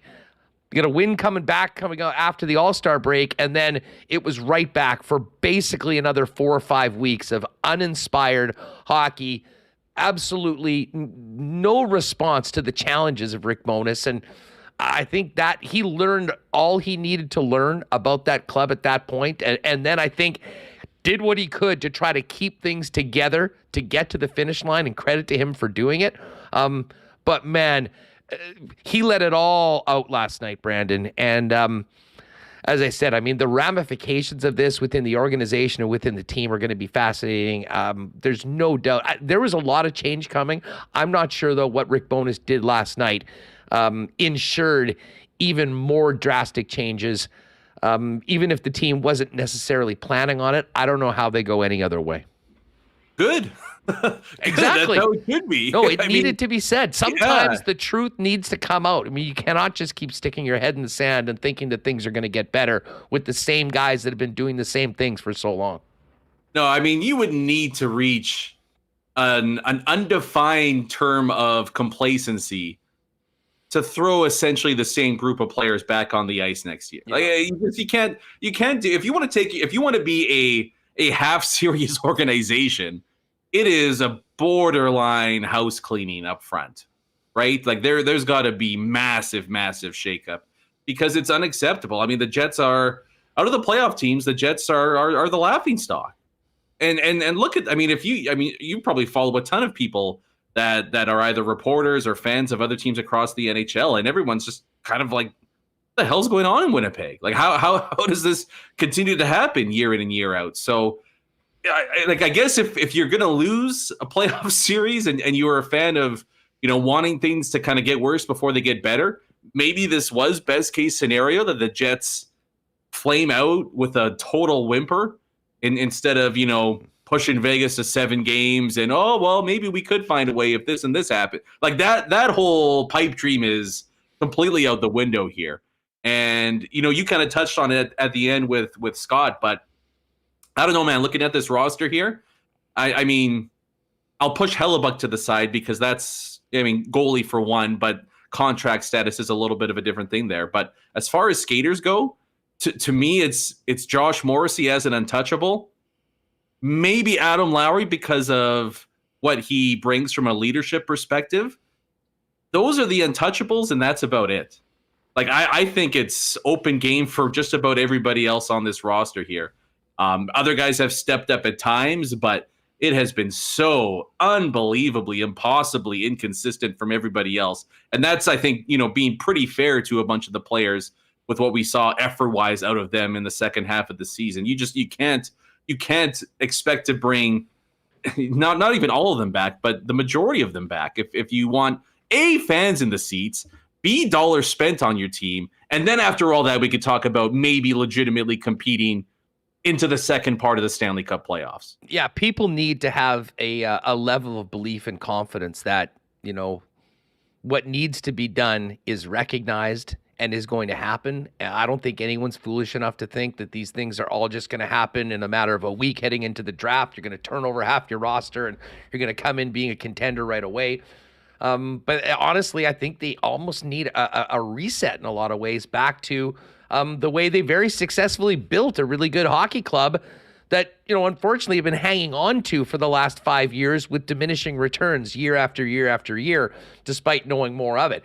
Speaking of what they need, man?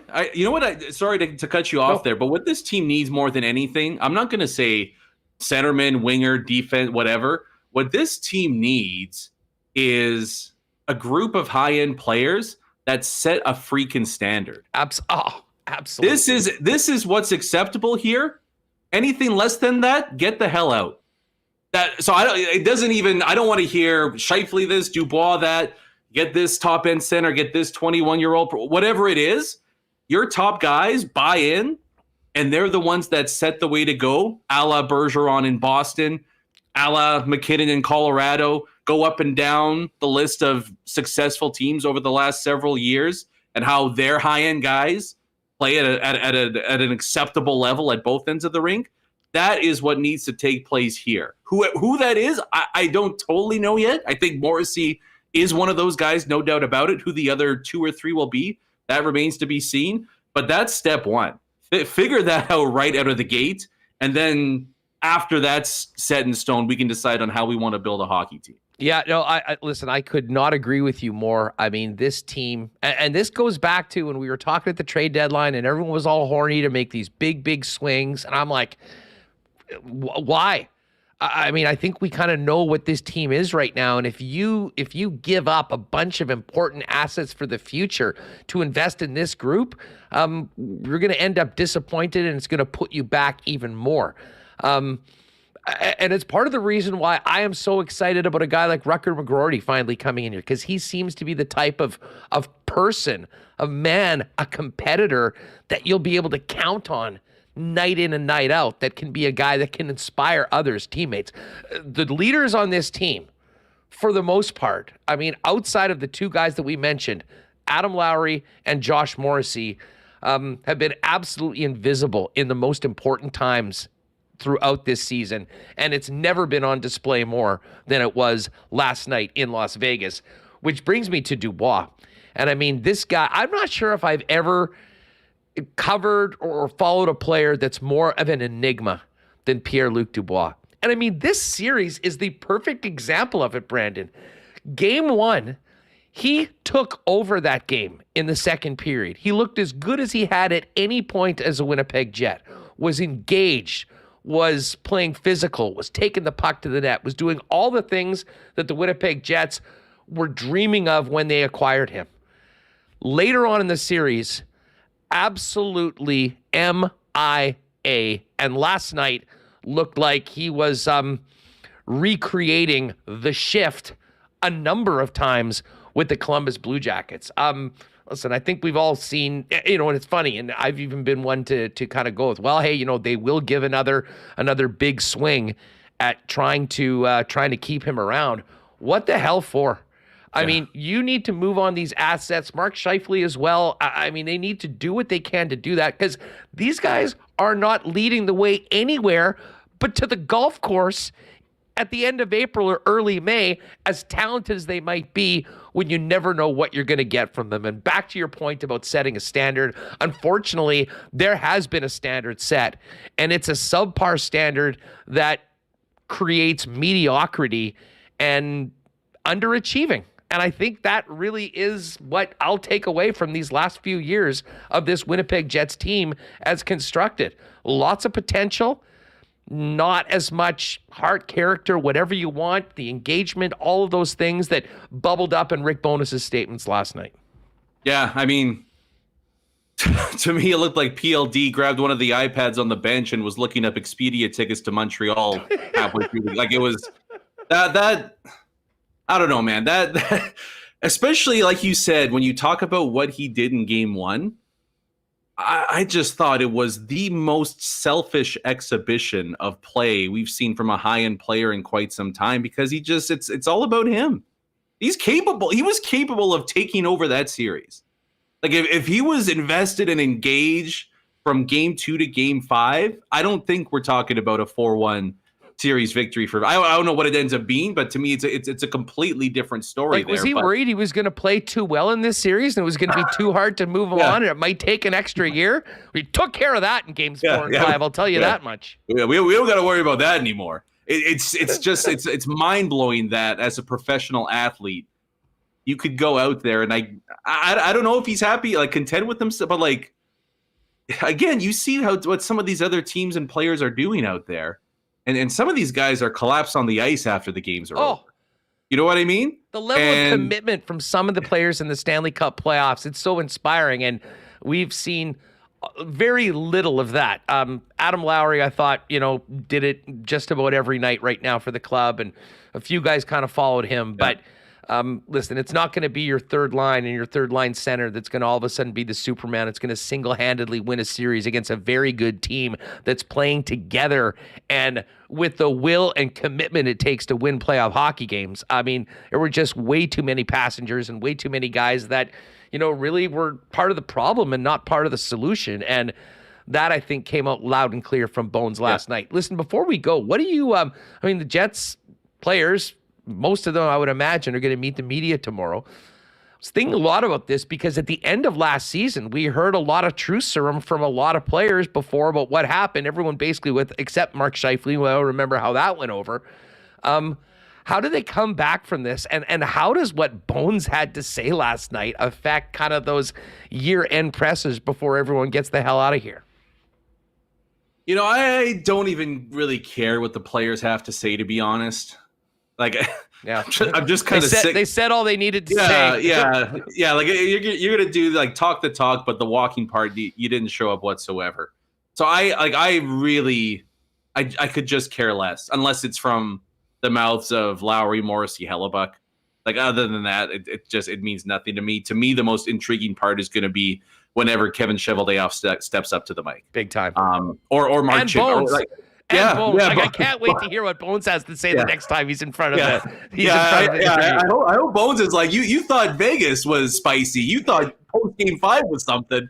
I got a few more things to get off my chest before I head to the cabin here. But it's all going to be about what Kevin Cheveldayoff has to say, specifically because of what happened, like you mentioned, at the trade deadline, post-trade deadline, where, in my opinion, one of the most arrogant, standoffish press conferences we've seen from a GM in quite some time.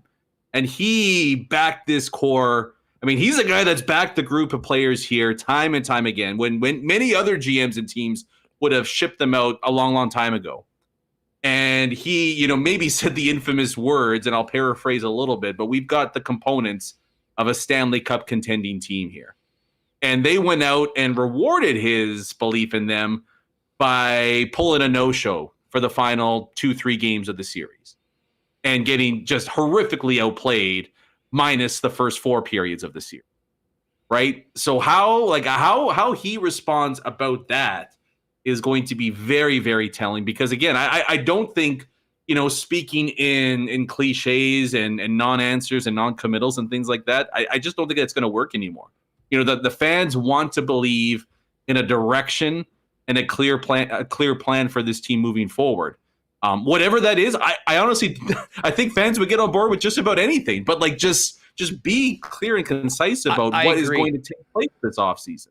Yeah, no, there can't be any word salad on this next one. Yeah. There needs to be a clear, definitive statements about, what his plan is. And at a certain point, I sort of agree with Jeff on this. I'm not one that's always knocking on the owner's door, but considering how important this offseason, and at the end of the day, the ultimate decision makers, I think, need to explain to folks where they go from here and how it is going to happen. I'm sure you'll have a pop and skates and plates ready for folks right now. And I imagine coming into next weekend, after we hear what we hear from all the parties involved tomorrow, will be another great one. Brandon, thanks for doing this. As always, great to have you on the show. Yeah, this was a ton of fun. Thanks. I'm going to go grab some booze now. Have a great weekend. I love it. You've got the golf shirt on already. It's getting nice outside. And golf season's officially here. And I'm in a different mindset right now. It's all good.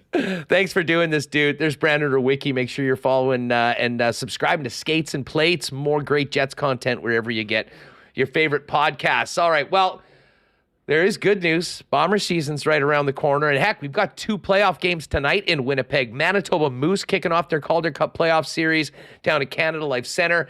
And the Winnipeg Ice and Saskatoon Blades beginning their round 3 series of the WHL playoffs over at the Ice Cave at the University of Manitoba. But speaking of the Bombers, it won't be long before we're at the Princess Auto Tailgate Zone, having a great time hooking up with friends before Bomber football. Princess Auto, proud sponsor of the Bombers and Winnipeg Sports Talk, and the place where you'll find the best deals on the most unique assortment of tools and equipment around.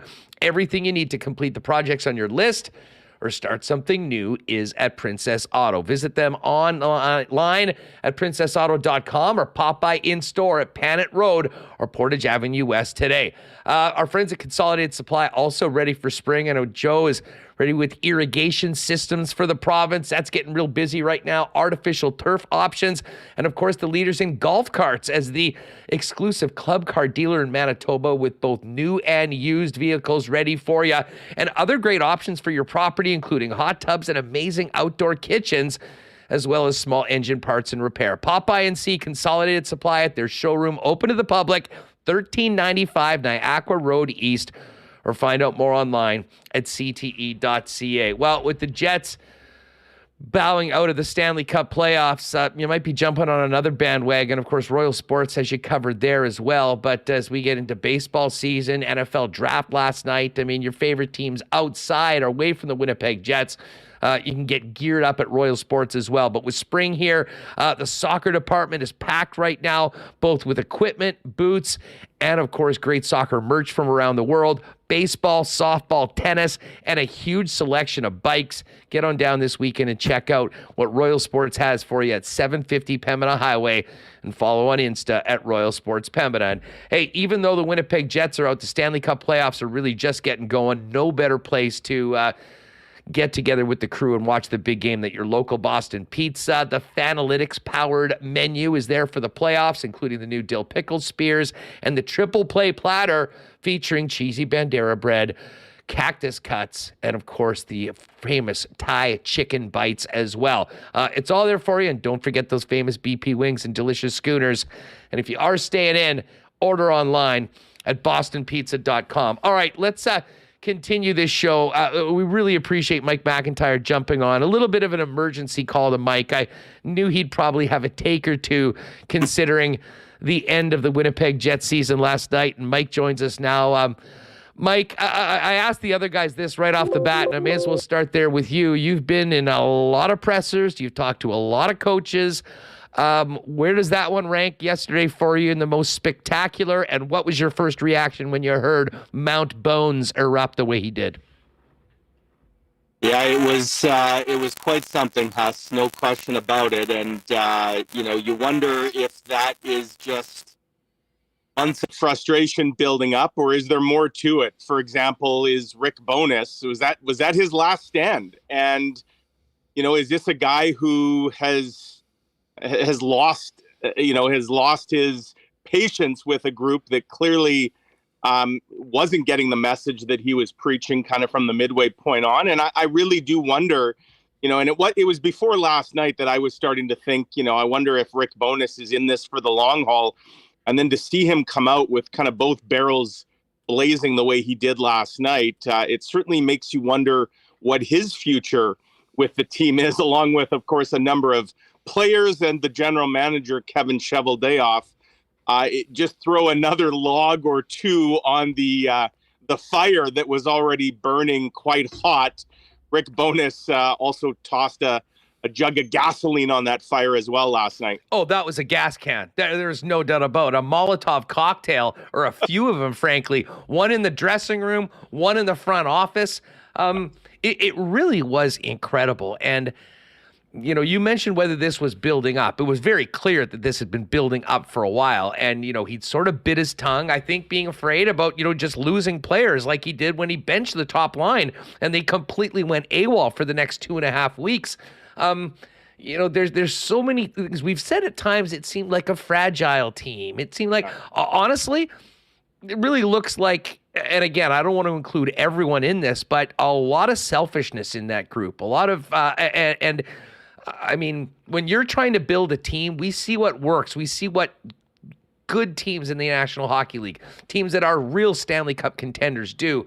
For sure, there's a lot of skill in that, but there's so much more that Rick was trying to get out of his team that just simply wasn't there, or players that weren't willing to do it. And man, was it on display last night. And that, of course, caused the getting out the gas can, if you will, afterwards for the most memorable press conference I can remember in Jets 2.0 history. Well, and it had to just absolutely burn Rick Bowness that, he's looking at the other side of the ice during this series, Huss. He's seeing leaders on the Golden Knights step up big time, right? He's seeing a guy like Mark Stone, who hadn't played a game for 3 months. And after kind of a bit of a dubious game one, where there was even questions in the Vegas market, should Mark Stone even be in the lineup? Is he ready? Did they rush him back? He kind of put his team on his back. And did the Jets get that from anybody? Absolutely not. Their best players were invisible. And as you say, they were selfish at times. Pierre-Luc Dubois took a number of selfish penalties. Guys like Dubois and Connor and Scheifele before he went down, those are your highest paid players. Those are the guys that you need to lead the way. And they just didn't. And for Rick Bowness, this was nothing new. He'd called those players out before, but he obviously expected a response on the biggest stage, and he didn't get it. And I think the conclusion here that one can draw, Rick Bowness was brought in as a fresh voice, as someone to try and see if he could get different results with mostly the same group. I think Rick Bowness has learned what Paul Maurice and Dave Lowry before him learned. There are some players on this team, quite frankly, that aren't very coachable. And it doesn't matter who's behind the bench. You could have Scotty Bowman in his prime, and he would probably be as frustrated as now 3 coaches have been with this group. And so the onus, to me, now falls on the players themselves and the general manager, and the question of whether the GM should even be the current GM, Kevin Cheveldayoff, should he be the one to oversee what I think we can all agree is going to be a critical crossroads for this organization and a summer of what could be significant change. Who, in your opinion, who was Bones talking to? Was it the players? Was it the fan base? Was it Kevin Cheveldayoff and Mark Chipman, or a group of all three? I'm particularly interested in how this will be received or is being received by his bosses. I'm fascinated, and we may get some insight as early as tomorrow. The Jets are expected to have their garbage bag day tomorrow. You might want to grab the popcorn for that, Huss, because it could be extra spicy given, we're going to put all of those Rick Bowness comments to the likes of Dubois, Connor, Scheifele. You could go down the list. And Kevin Cheveldayoff, assuming that he's at the podium at some point tomorrow as well. And the way they handle those questions and what they say and perhaps what they don't say will be very telling. But you're right. I mean, I wish they'd trot out Mark Chipman, tomorrow or the next day. I don't expect that to happen. I'm not holding my breath. I'd love to know what ownership thinks when they see the fresh voice like Rick Bowness, kind of, detonating a bomb the way he did post-game last night. I think in a way that frustration, he's kind of almost speaking for the fans. And I suspect, Huss, a lot of fans love Rick Bowness for not holding back, because fans are feeling much like the coach. They see the same things Rick Bowness is seeing. And look, this is a critical time for the organization. They had over 1,200 empty seats on average per game. They've launched a very aggressive season ticket drive. And the kind of effort that fans just watched, at stretches down the stretch of the regular season, and certainly in last night's game for sure, that's not going to sell a whole lot of tickets. And I think it's incumbent on the organization. They have to be transparent. They also have to signal that the status quo is going to go, because the status quo doesn't work. We've now seen that through 3 different coaches and through multiple years. And so, I think Rick Bowness, he was frustrated on numerous levels, but I think probably at the end of the day, he was almost speaking on behalf of the fans, and I think the fans appreciated it. Well, I can tell you that Bones' approval rating in the WST chat right now might be at an all-time high, because, frankly, he said everything that needed to be said. I think part of the reason why so many people were enamored by Bones right out of the gate was, not BSing everyone. I mean, Right. these are smart hockey fans. Everyone has been seeing the trend of this club, seeing what's happened, the ups and many of the downs, especially when this team has really been challenged. We're not talking about a Tuesday night home game against the Blackhawks. We're talking about getting a real pushback from a team like the Vegas Golden Knights that is built for the playoffs, and you know how meekly they bowed out. And like I talk with the other guys, I mean, we've known, and I think that regardless of what happened in this series and in this playoff run, there was going to be some significant change. Yeah. I'm not sure that what we heard yesterday from Rick Bowness in the fashion that it was creates a situation that maybe pushes this even more intensely forward with more players involved. Let me ask you, Mike, how many players right now, when you look at the roster that played last night, or at least on the roster, including like a Scheifele or Josh Morrissey that was out, how many players would you bet confidently are absolutely on this hockey club next year when they drop the puck in October? Of the 18 skaters, well, Arvid Holm didn't dress last night, but David Riddick is a pending UFA. So, you know, of the, say, 20 skaters in that lineup, I mean, I'll put the over-under on a dozen of those players being back next year. And I personally think Mark Scheifele's played his last game as a Winnipeg Jet. I think Pierre-Luc Dubois has played his last game as a Winnipeg Jet. I think he made sure of that last night. Did he even play last night? I mean, look, Huss, I'm a big Pierre-Luc Dubois supporter when he's engaged. I've spilled a lot of ink over the last couple of years praising Pierre-Luc Dubois. And one of the things I've often said about him is his give a damn meter, at least I thought, was always dialed high. Did he sometimes cross the line and almost play with too much emotion? For sure.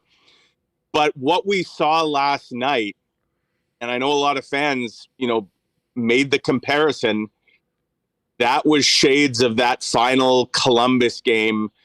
You know, he had a great view last night, Huss, of the first three Vegas goals, because he was on the ice for them and showing little to no interest in doing anything to prevent them. That was a Sunday afternoon leisure skate for a guy that you're counting on to be an impact player. And whether Dubois is back with the Jets next year or not, I dare say that performance may have cost him some money with whoever he ends up signing with. Don't think that didn't go unnoticed around the entire league, the way he kind of vanished at such a critical stage. Now, is he injured? He missed a couple skates. We'll maybe find out a little more. Like, is he battling something quietly? And does that let him off the hook a little bit? Maybe. I just think the Jets needed a lot more from him. They needed a lot more from a number of players. I don't know what to think about Blake Wheeler. Like, is he done? I mean, I'll say this about Blake Wheeler. He gave it his all in this playoff series. I just think Blake Wheeler's all is that good enough even for Blake Wheeler? He's a very proud athlete. Like, does he decide? I mean, I don't know that he walks away from the final year of his deal. Only Dustin Byfuglien walks away from millions of dollars for no reason. But does Blake Wheeler get LTIR'd next year? Do they trade him? You know, and then he quietly, you know, retire. I don't know. I don't know how that plays out. And to me, the big linchpin here in everything, Huss, remains Connor Hellebuyck, because did Connor Hellebuyck look? He wasn't at his best in this series. There's no question about it. But we all know what Connor Hellebuyck can be, and I think Connor Hellebuyck was thrown to the wolves a lot of times last night, for sure, as he was at many times in this season and in his career. Just quickly on Hellebuyck, it's funny you bring that up because you know, I'm out watching the game last night, and you know, it's 4-0 in the third period, and I'm sitting there with the guys I'm watching the game with, and can you imagine being Helly right now, watching what is happening in front of him? How, you know, so many of these players have somewhat checked out, and Laurent Brossois across the rink in the other net on the verge of a shutout to eliminate him from the playoffs. I mean, for a guy that is such a competitor and, he does have pride. I mean, Rick Bowness questioned the pride of a lot of players on that team. I don't think Hellebuyck was one of them. Listen, I've been a guy all along that said this is the franchise player. This is the guy that they have to focus on, do their best to sign with a massive deal that he has earned. And that on its own will keep them at least in the mix with a chance to win every night. I really do wonder, and I left wondering how much damage to the relationship and the potential of Hellebuyck staying here was what he saw in front of him last night. And can you sell him on massive changes that he still wants to be around? Because he's too damn important, much like a couple of other players, to have let go for nothing. And that, to me, is the number one thing they've got to figure out. But interested in your thoughts on that, because I thought last night's performance did a lot of damage to anybody's hopes that, Helly would be the guy that'll sign and then everything else will take care of itself from there. Oh, I agree. That was, costly beyond imagine. And it was interesting, Huss. I don't know if you saw it. Steve Yzerman yesterday came out and said the Detroit Red Wings plan to be very active this offseason in trying to upgrade in the goalie market. I know a certain goalie from Michigan who would look awfully good in a Red Wings uniform. There's a team on the rise, a lot of great young prospects, really good executive in Stevie Y running the show. I've thought for a while that might make some sense, and what happened last night and kind of how this series played out has me maybe more convinced than ever, I'd say, that Connor Hellebuyck may not be long for Winnipeg. This is a guy, it's not about the money. He just wants to win. He's already got his Vezina trophy. He's been on the record as saying there's only one trophy he wants to win left in his career, and that's the Stanley Cup. And if he believes that the chances of that happening in Winnipeg anytime soon are slim or nil, why in the world would he stick around? And so you're right. I mean, that to me, that's where so much of this offseason starts. Before you even kind of worry about guys like Dubois and Scheifele and Wheeler, you got to figure out what's going on with Connor Hellebuyck. And if he's not willing to sign a long-term extension this summer, are you heading into next season with him being able to walk as a UFA next summer? I don't think so. And to me, that's the huge telltale about whether or not this is a full-blown tear-down rebuild kind of from the bottom up, or more of a retool, which may be a very dramatic retool, given that you could be without your top two centers, depending what you get back for them. But to me, it begins and ends with Connor Hellebuyck.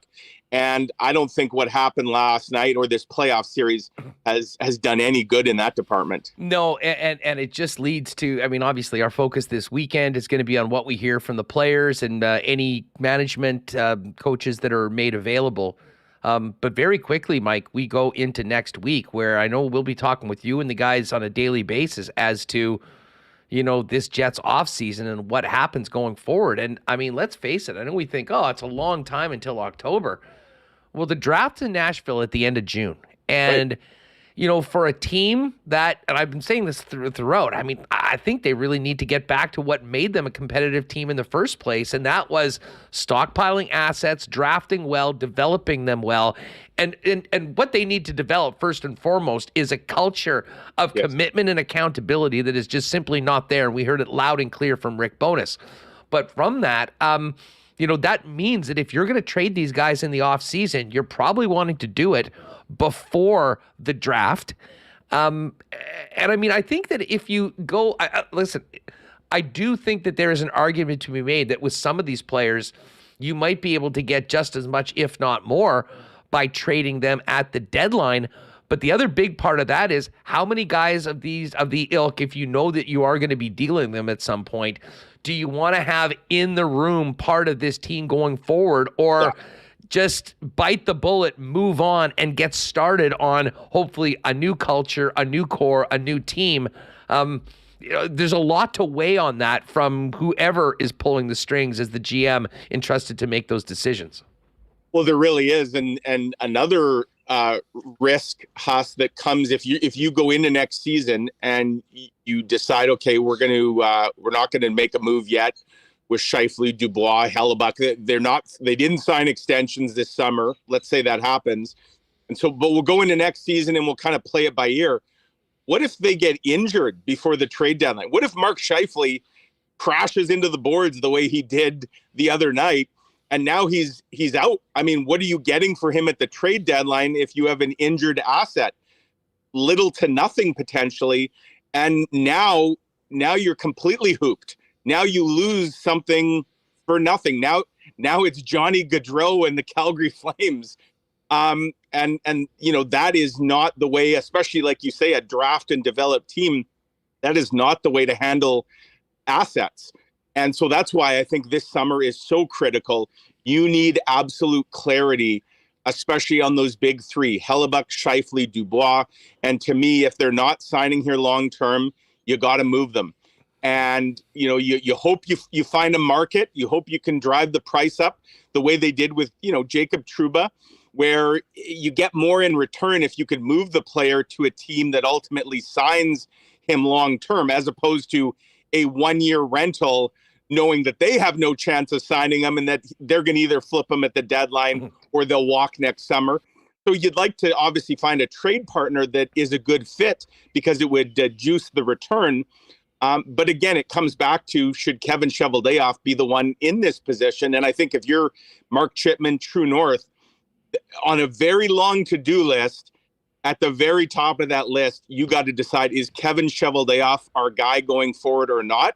If he is, I think you got to come out and tell the fans why that is and why they should invest, why they should believe that a 13th year of the status quo, if you will, is going to result in something different. And so, again, I don't expect we're going to hear from ownership this weekend. But it would be nice if there was more transparency with what exactly the fans are supposed to be investing their hard-earned money in here. Well, listen, Mike, it's a great point. And, I've said many times on this program, I didn't think that there was much of a possibility that this team was going to switch general managers. I mean, I think that, Chevy and Mark, I think, work so in lockstep, with many of the things that have been happening. I mean, I think it's sort of that, a lot of these things have been signed off on, and they've done, basically with the blessing of the bosses. That, I didn't really think that was a possibility. However, when you hear what Bones had to say, right, and you look at where this team is right now, I don't know how some serious reevaluation of management and who the guy calling the shots is, because you're right. I mean, we can talk about Connor Hellebuyck as one player. I mean, the one most important player is the guy that's going to be entrusted to be the steward of making these changes. Much along the lines like Bill Guerin did, coming in and completely changing what the Minnesota Wild are with some very tough decisions and some short-term pain, but seeing the benefits of the way that's changed what the Wild have been, whether they win in this round or not. And that's where, I've written in previous years, Huss, that the Jets have never done something that so many other NHL organizations have, and that is create a buffer between the GM and ownership, like a director of hockey ops or a president of hockey ops. You look around the league, so many teams have that, right? Brendan Shanahan is that in Toronto. Obviously, Vancouver's got that in place. Like, you can go down the list, and the Jets don't. I think that's something that's long overdue. And whether or not Chevy is here to stay or not, I think adding that position, the Jets would be wise to do that, that you have another layer of oversight, of scrutiny, because I think, that loyalty with True North, while it's admirable on many fronts, I think it can also, it's blind loyalty, unfortunately, and maybe you don't see things. Again, we go back to Paul Maurice. They weren't ready to fire Paul Maurice. It took Paul Maurice basically firing himself for change to finally happen in that regard. And if he doesn't do that, how was he going to be given just an unlimited rope? And I don't know the answer to that. So, I just think I agree with you, Huss. Last night, that was a damning indictment of the players on this roster. Who's responsible for the players on the roster? It's the general manager. So Rick Bowness's frustration, while certainly aimed towards his players, I don't know how you take that any other way than that's also a condemnation of the general manager who built this roster. Rick Bowness flat out last night said, this group is not built to win. This group doesn't have what it takes. So that's on the GM to fix. He's had 12 years. Should he get another one? Remains to be seen. Mike, great stuff. Listen, we'll get together again early next week for a little more, and I'm very interested to hear what we get tomorrow from all parties involved. And I have a feeling our visits are going to be, to use your term, much like tomorrow, could be quite spicy for the next little while because. I mean, listen, it was great that the team made the playoffs. I mean, gave us, the city a chance to come together, as disappointing as the games at home were with the way they ended.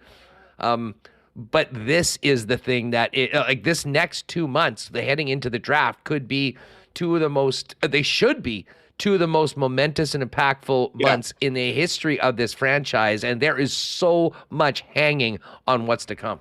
Before we go, let me throw one more thing out there. I mentioned this in my column today, Huss. And again, if we're talking about Kevin Cheveldayoff, the job he's done this year, Mikey Eyssimont was the kind of player that Jets fans fell in love with because the guy gave it his all every shift. Rick Bowness loved the player.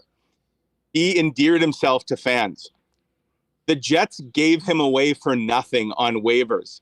And isn't it something that last night, on the night the Jets were being eliminated and looked absolutely lifeless, and they sure could have used a Mikey Eyssimont in the lineup, or 2 or 3 or 6.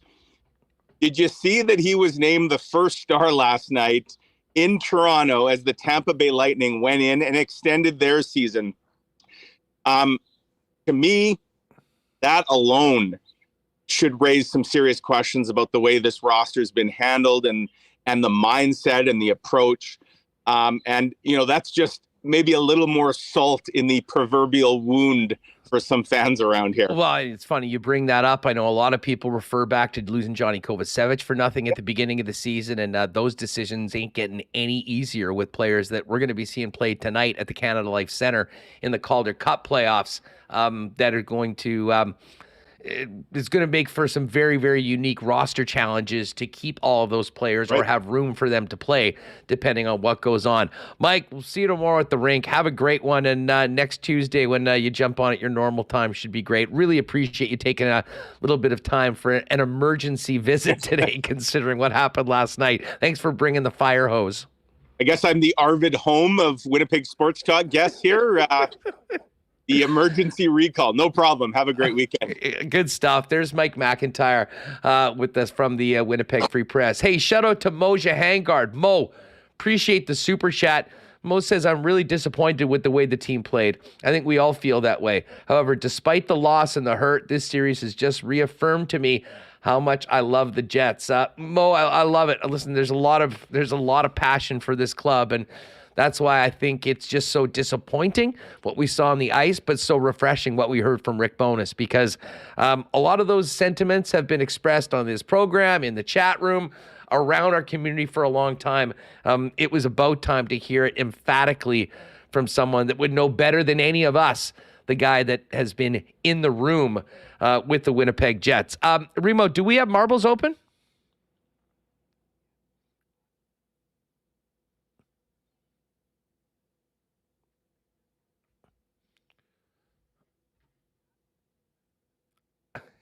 Yes, it is open, Huss. Exclamation mark marbles in the chat. Exclamation mark marbles will get you in. Trying a new bot today because the last week it did not work properly. Over 900 people in chat right now. This is absolutely incredible. So please hit the thumbs up. If you are new and you don't know what we're talking about, just do it. We've got a fun game. Shout out to Shipman Associates. We've got the new hoodies in. So for those of you that have been won in the last few weeks and have been waiting, we'll make something happen next week for you to be able to pick those up. But yes, I see we've got some mute buttons in the chat. Yeah, and of course, I was perfect until that. So exclamation mark marbles. Hey, there's a lot going on. But again, you got to be subscribed to win. So make sure you just hit that red subscribe button as well. And welcome to everybody new that might be finding us for the first time. No surprise that this has been a massive, massive show, considering what happened last night and what we heard last night from Rick Bowness. Hey, just before we get to that, we will see what's happening tonight in the National Hockey League. The weekend is here, and I think considering what's happened over the last week and a half, there's a lot of you that need an ice-cold beer on a Friday afternoon. If you haven't gone down to Little Brown Jug and tried the new generic lager, you definitely should. It's just launched. Your basic lager, just better, impressively standard in the best way, light and clean to taste with a mellow flavor and crisp finish. Now Manitoba can support local without having to move away from the domestic taste they've come to expect with the light beer. Pick up generic lager today in 8-packs or by the can through the tap room on William Avenue or through vendors, and you can also find it at your local Manitoba liquor marts. Well, golf season is here for the Winnipeg Jets and their fans. And thank God we're getting some nice weather, and we should be seeing courses open in southern Manitoba very, very soon. Cannot wait to get out to Breezy Bend this year. Our great sponsors out on the west side. Breezy is one of Manitoba's top private clubs with a championship course, top-notch practice facilities, and the best 19th hole around on their beautiful course side patio. Great men's, ladies, and junior programs and an amazing social scene. Breezy's the perfect long-term golfing home for you and your family. Find out more at breezybend.ca or call our pal Corey Johnson for more information about becoming a member. And a big shout out to Pitt and the gang at Aikens Lake. I know they, like many of us, will be very disappointed with the way that the season ended. But summer is just around the corner, and if you're looking for a world-class fishing adventure with the best hospitality you'll find anywhere, Aikens Lake is the place.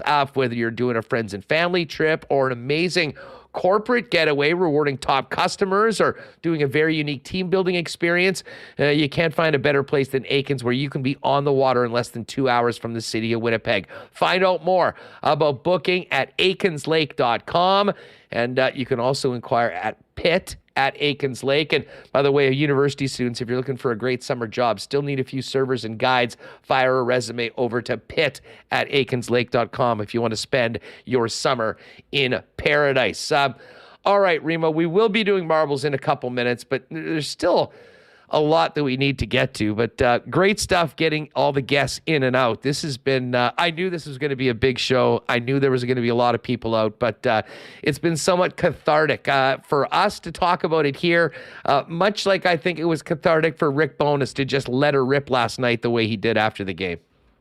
Yeah, a lot of, I think the Jets finished about where we thought they were before the start of the season, but watching it play out, seeing what they were capable of for the first couple months, and then falling off to exactly what we've seen before. It feels like, to a lot of people, it feels like this time last year when we had the Mark Scheifele, Paul Stastny availability. It just seems like a continuation, and you're at the point now, we thought last year, leading up to the end of the season, okay, changes are coming to the court, changes are coming. They didn't make any changes. We basically had a repeat, except, they won a couple more overtime games this year and were able to sneak into the playoffs. And now I think this is the time where people do expect changes with the players for sure. And I think, the front office has to have some responsibility too. And, I know Jeff talked about it as well. I think for fans, I think they're kind of getting, we're seeing a lot of stuff in the chat. I think people are getting kind of, they're looking for change. And I just remember the Kevin Cheveldayoff's trade deadline press conference where he made the fantasy, this isn't real, this is fantasy. I think that bothered a lot of people because we all love sitting here making trades. And I don't know if people out there have confidence that he's going to be able to steer the ship in the right direction if he is in charge of a retool / rebuild, whatever it may be. So I think that part is even more fascinating. Well, for sure. And, and as I said, it can't be a word salad the next time we hear from Chevy. There needs to be, and I think there will be. I don't think any of this that Rick Bowness said is news to Kevin Cheveldayoff.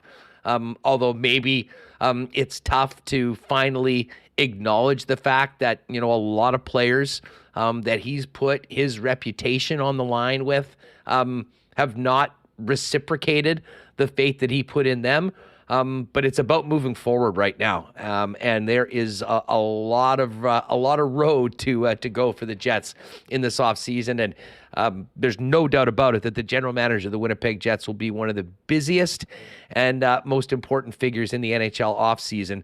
I don't think there's any doubt about that, regardless of whether it is Kevin Cheveldayoff or potentially somebody else. And I'm not going to speculate on that, but it will be interesting to hear what we get from management very soon. Listen, before we get to marbles and the Coolbet lines, Bones is definitely getting a marble today, which goes without saying. But Remo, just to kind of wrap this and come off of what he had to say last night, let's get to some of Bones' greatest hits from this year. Because, I mean, early on, we heard plenty of important truths of what they needed to do, what was missing with the club, and it seemed like the team, did respond to it. That really changed, and Rick Bowness talked about it. The same crap that we were hearing in January and February, and we've got some of the memorable quotes from Bowness. Not anything as fire and brimstone as last night, but let's start off with one. This was Bones after that really disappointing loss to the Flyers at the end of January.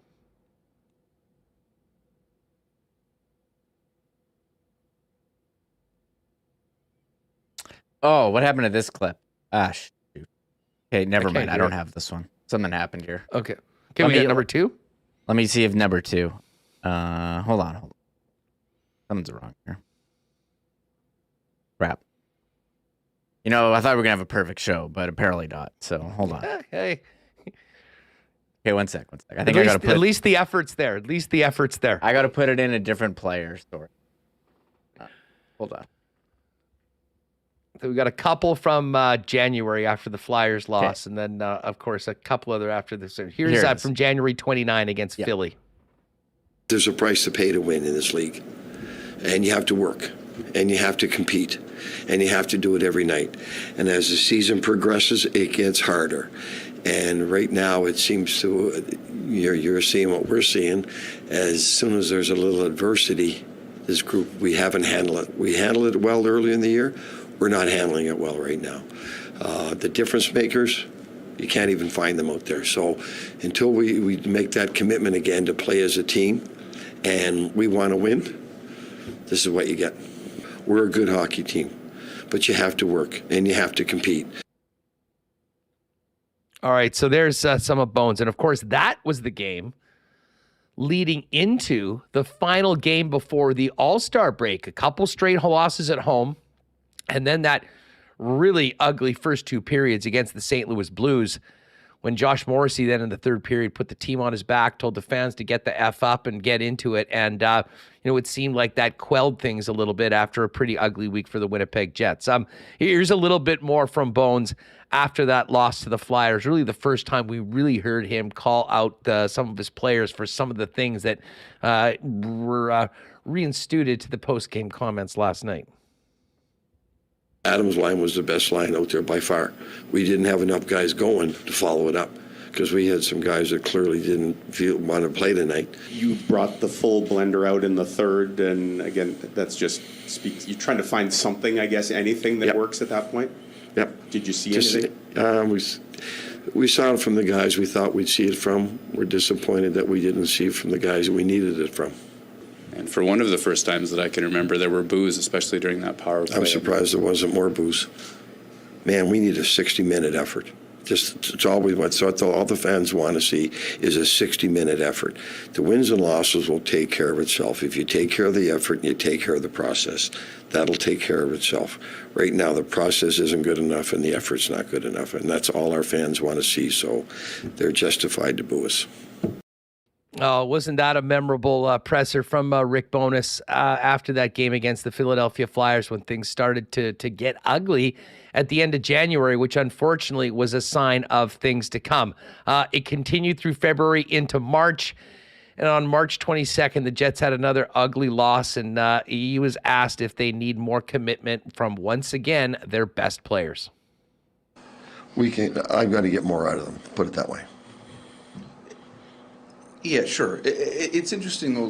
Players, a coaches only can do so much. You need the players to come to the rink and motivate themselves and have that commitment themselves. Like, Yeah, so what do you need to do that's different than Who motivates you when you wake up in the morning? myself? There you go.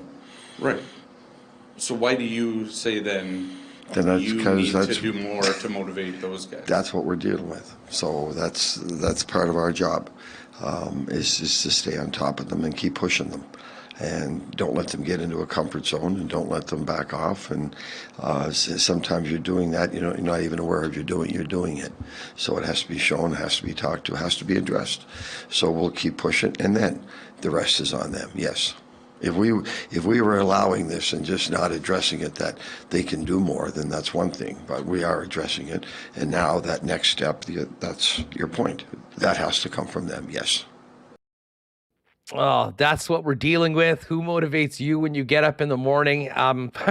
Here's a little bit more from Bones in that exchange with Billeck when he followed up. Maybe it just seems a little odd that some of these guys have been in the league for 6, 7, 8 years, and you're having to try in game 71, 72 to get them to motivate themselves. Yeah. That's what we're dealing with. Fair enough. That's what we're dealing with. Fair enough. One more of Bones' greatest hits from this season as head coach of the Winnipeg Jets happened after that ugly shutout loss to the Sharks, with their playoff lives hanging in the balance on the 29th of March. The inconsistencies of some of our players is hurting us. If some of these guys think they're giving us everything in their tank, they're dreaming.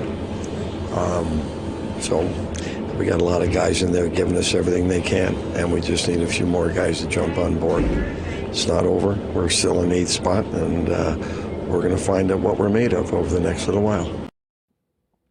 All right, there's Bones. Give us in the chat your favorite Bones clip from the entire year outside of last night's nuke that he dropped after the team was eliminated from the Stanley Cup Playoffs. All right, last call for marbles, everyone. If you haven't already, make sure you're subscribed to the channel. And by the way, hit that thumbs up. We've got well over 800 people in here still, and would love to get up to 500 for the day.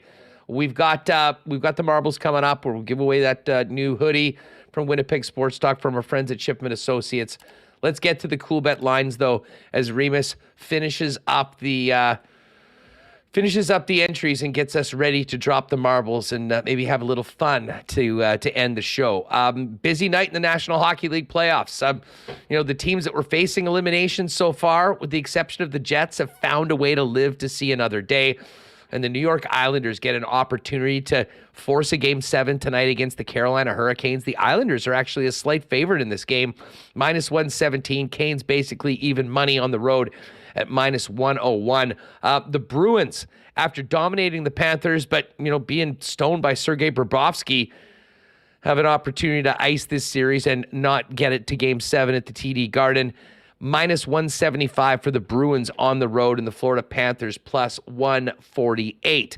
Straight up pick 'em at -108 on each side between the Dallas Stars and the Minnesota Wild.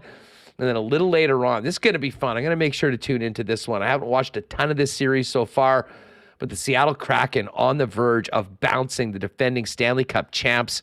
The Kraken, once again, a home underdog, +124. And the Colorado Avalanche, -146 to force Game 7 back in Colorado.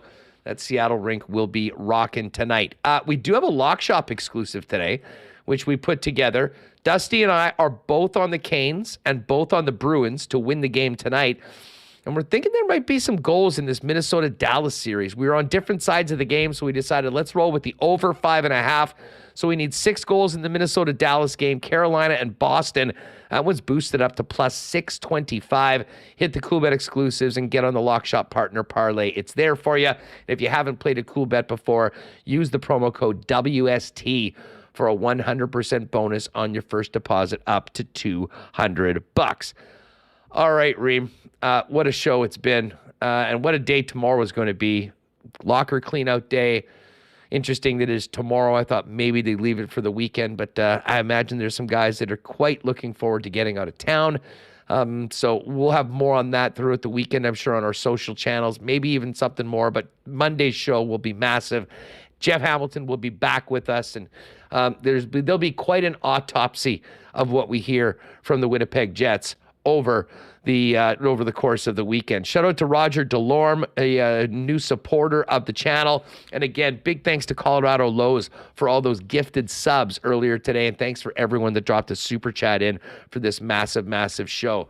How are we looking? We want to get in to do some marbles here before we take off?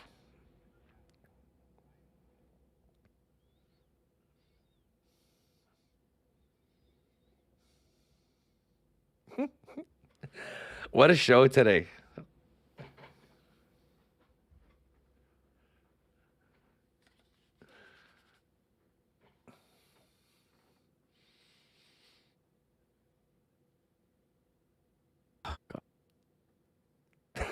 I did it again. Well, here, you worry about the marbles. Let's get that up. And what Michael was saying is that we knew today was going to be a big show, but wasn't sure it would be as packed as it has been. Still over 800 people with us. We really appreciate it. And if you are finding us relatively recently, we're not going anywhere throughout the off season. In fact, if this is going to be anything like last off season, the chat here in Winnipeg Sports Talk and now the new Discord, I imagine is going to be even busier than it's been maybe ever before. And I think today's show is a great example of that. So if you haven't already, make sure you hit the red subscribe button and find us wherever you get your favorite audio podcasts. And if you're having a bunch of conversations with your crew over the weekend about the Winnipeg Jets, let them know we're here if they don't know already and how they can find Winnipeg Sports Talk each and every day. All right, well, let's fire it up. Remy, you want to crank out a little Tristan Rivers music before we get ready to go? Just tell me who I'm adding in. If you didn't get in, like, you're too late, sorry. But I pasted the names. Got 330 names. I don't know if that's a record. This is who we're putting in. Okay, Bones is good. We owe him a hoodie already. He already won one race. You know what? He might win again today. If there is ever a day, he spoke for all of the fans last night. Bones is getting a marble today. And you know what? It would be poetic justice if Bones won the marble race today. So let's put him in. Let's put in Jeff Malott and Dean Stewart. Shout out to the Moose. They're playing tonight. Game number 1. Game number 2 is on Sunday. And let's also throw in Matt Savoy of the Winnipeg Ice, who joined us this week. It was great to have Matt on. Game 1 tonight against Saskatoon. Game 2 tomorrow afternoon, 4 p.m. Did see a limited number of standing room tickets available a little earlier today. Not sure whether they're still there, but get on over to the ICE website if you want to get tickets for that. And you know what? I'll say this too. We're not going to have enough time to do anything on top of this. By the way, Howard Ginn, shout out to you, Jet fan in Doha, Qatar. Had a great couple weeks in Doha earlier a few months ago there for the World Cup. Great to see you doing it. And I guess right now it is about close to 1 a.m, if I recall correctly. I think I was doing shows at 11 p.m. when we started, or maybe after 1 a.m. right now. Anyway, shout out to Howard and everyone that's tuning in from wherever you are if you're not here in the greater Winnipeg area. But yeah, we've got those guys. And otherwise, I think we're ready to go, Reem. Yeah, someone's saying Sarah Orlesky for her great appearance yesterday. Definitely down with Sarah. Let's throw Sarah in. Because I think she's seen like Ken or Rennie wear their hoodie and she was kind of feeling left out. Yeah, no, we'll hook Sarah up, but definitely hook her up with the marble today. See if she can take it on. Yeah. I'm trying to close all my tabs. I got like 30 tabs open here, and with over 300 marbles. I'm worried about it too. I'm worried about my computer, man. I don't know. This will officially be by far the biggest marble race we've ever had. I believe our previous most was maybe 260, 270. So we're smashing the 300. It might be a little more difficult to see the marble, but that being said, we're going to make this work. And, well, hopefully it works. But nothing's working until we get Tristan Rivers to fire us up with the Marbles theme song. I'll let you go dealer's choice at one of the many versions that Tristan has provided us and Winnipeg Sports Talk listeners. How are you feeling here for the Tristan Rivers marble race song? Oh, baby. A classic, or should I go something different? I haven't done this one in a while. I'll do this one. Sure.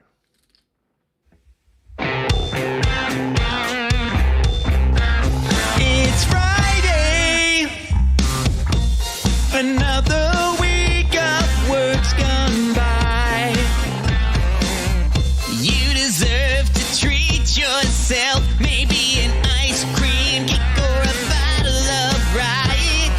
On the whole day, yeah, so lax you can't deny. Why use effort even for pleasure? Give blind luck a try. It's time to do a marble race. No skill separating best to worst. Marble race. Just type marbles with the punctuation first. Marble race. Don't spam or you will suffer. Oh, let's race. Marble race. Get to your mark before it's too late. Set, go.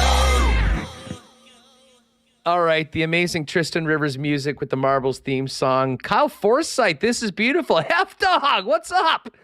Great to see some friends that are no longer in Winnipeg checking in on the fellas here on WST. All right, well, we've played Tristan Rivers. We've entered everyone in the race. We're playing for a new WST hoodie. They just came in. Shout out to our friends at Shipman Associates for helping us out with those.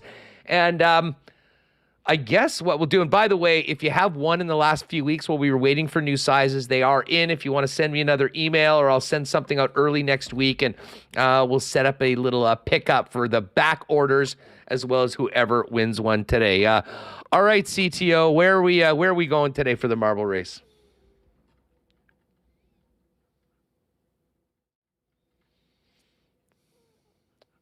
For the record, people are asking what tune that was. For the record, it was Backstreet Boys, but it does sound like Bon Jovi. So I think either one we're okay with. Definitely. And if you're wondering about that one, you missed. Tristan obviously put together the original Marble Race theme song, and then for the Marbles Tournament of Champions in December with our friends at Consolidated Supply, did 10 different versions of the Marble Race song. It was his Christmas gift to us and all of the WST listeners. All right, people are thinking about a longer one today, Reem. Yeah, Temple of Steve was thrown out. I'm trying to look for it. Oh, here it is. The Temple of Steve. That's 224. It's not like crazy. It's not like Slippery Slope song, but that is a good one. Slippery Slopes was such a good one. We did that one last time. Yeah, I know, that was but last it is a week. Very, very popular one. I'm good with the Temple. I think the Temple's solid. All right, let's do it. The Temple of Steve tonight, or this afternoon, shall we say? Lapsland, 48-minute marble race. One day we'll have to do that early on in the show. We can just go back and get updates throughout the. Just start it at the beginning, and then we're like, all right, exactly. We're checking on the marble race. I mean, we're gonna have a long summer here with no Jets to talk about. I know there's a lot of other teams. Well, I'm looking forward to the Bombers. Coming up, something tells me I don't think we're gonna have any shortage of Jet topics here on the program for the foreseeable future. That is for sure. All right, it's the Temple of Steve. Shout out to everyone that is in. Whoever wins, we got a new WST hoodie for you, courtesy of our friends at Shipman Associates. All right, let's drop these marbles and get into the weekend the only way we know, with the world-famous WST marble race to end a massive show here on Winnipeg Sports Talk. Let's do this. All right, 334 in this massive, massive funnel. FR in DC looking very, very good early. The big start. The SMA. FR in DC with just an incredible start. Could potentially run away with this one. The SMA is in second. This is wild. By the way, if you want to go to the Moose game either tonight or Sunday, got a couple pairs of tickets. Send me a DM at Hustlerama. And I will pick one of the people that send me a DM and hook you up with a pair. You can let me know whether you can go Friday or Sunday. And as I say, I'll do that after the show. A couple tickets for tonight and a couple tickets for Sunday afternoon for the Moose playoffs against the Milwaukee Admirals. 2-horse race right now. FR and DC and the SMA But looks like we're getting some a little bit of challenges right now. Dave Martino, Greg S. coming up, but the SMA now is actually in first place. We'll see whether it can continue this. FR&DC had the great start, but has kind of fallen back a little bit on the SMA, if you will. We've got some more obstacles. Let's see what happens here. Does not look, oh, shot back. The FR&DC also having a problem. Here comes Greg S. Wow, major move. And Bruce H now in the mix as well. Yeah, it was tough. It was going to be tough to go wire to wire. K. Gott's thrown over the top rope. Oh, and of course, the Temple of Steve. This is a 50-50. Even if you're first, you're not in until you are in. Greg S. and Bruce H. Who is going to get it first? And when they drop the marble, will the entry point be there? Bruce is in the mix, and Bruce gets it. Greg on the wrong side of it. Bruce H., our winner today. Everybody else coming. A massive marble race today with over 334 marbles in today's WST marble race. Bruce, congratulations on the win. This is always my favorite part of the Temple of Steve, when everyone ends up outside and getting the skull and crossbones. Speaking of skull and crossbones, we'll see how Bones did a little bit later on. But Bruce H. is the winner. Our top 10, the Angling Oracle, Cruiser 24, Jeff Doron, Eternal Crusader, Captain Tuttle in at 6, Eugene C. at 7, Russ Lowen at 8, Corey O. at 9, and Camaro 928 is our top 10. Harmony, Salandophone, Mary Jane taking her sweet time, getting in. Harmony got in, though. Not sure. No, Mary Jane over the top rope. And that is it. Bruce H. is the winner. The Temple of Steve always delivers the excitement right there up until the end. So, Bruce, congratulations. Fire us an email at winnipegsportstalk@gmail.com. Let us know what size you are. And as I said, next week we'll look to get all the hoodies, certainly Bruce's hoodie, as well as anyone that's won in the last few weeks that we haven't had the size for you, as the shipment from Ship'em is in right now. Reem, that's going to do it for us today. But as I say, I think it's going to be a very interesting day on the Jets beat tomorrow. And Monday's show, as busy as this one was, I imagine we'll have a similar feeling around it after we hear from members of the Winnipeg Jets and the organization tomorrow. Yeah, just looking through the winners here. Matt Savoy, 25th. Bones, 66th. Love that. Nice work, Bones. That's nice work, Bones. Jeff Malott in 80th. Going down. And yeah, I think that's going to be pretty hot here.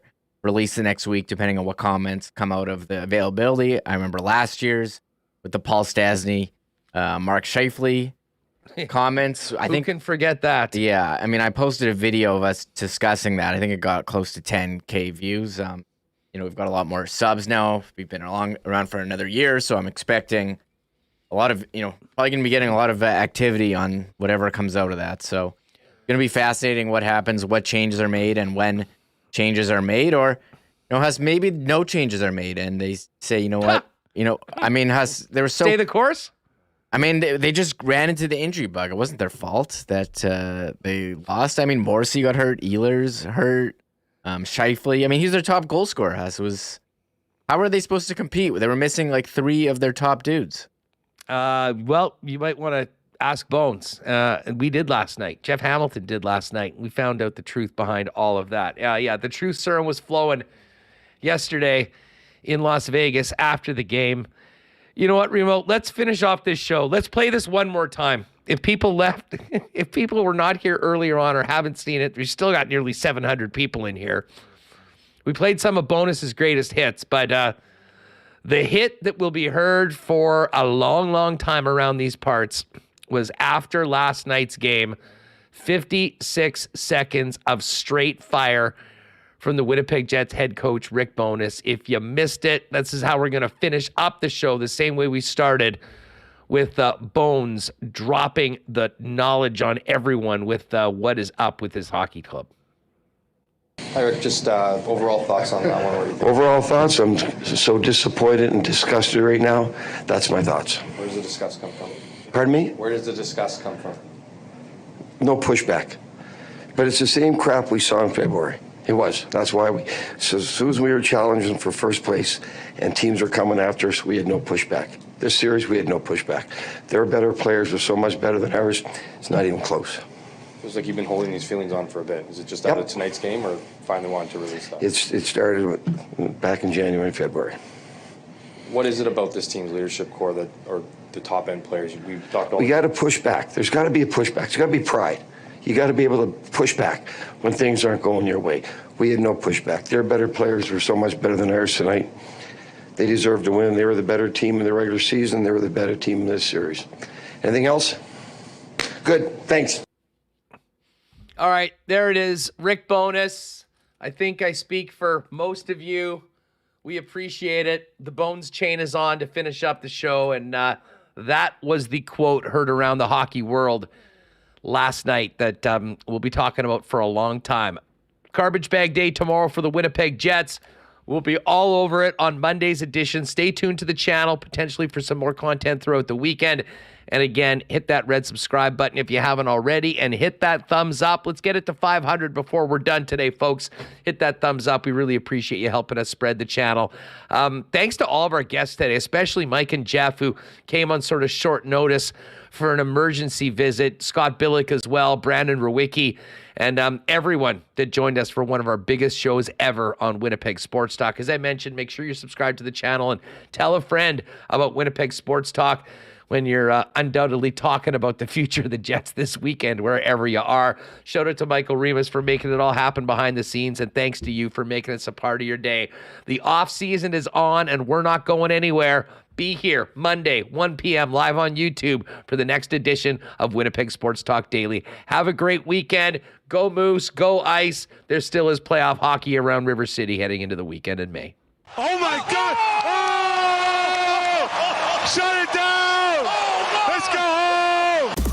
Thanks for tuning in to Winnipeg Sports Talk Daily. Make sure to subscribe on YouTube and your favorite podcast feed at winnipegsportstalk.com.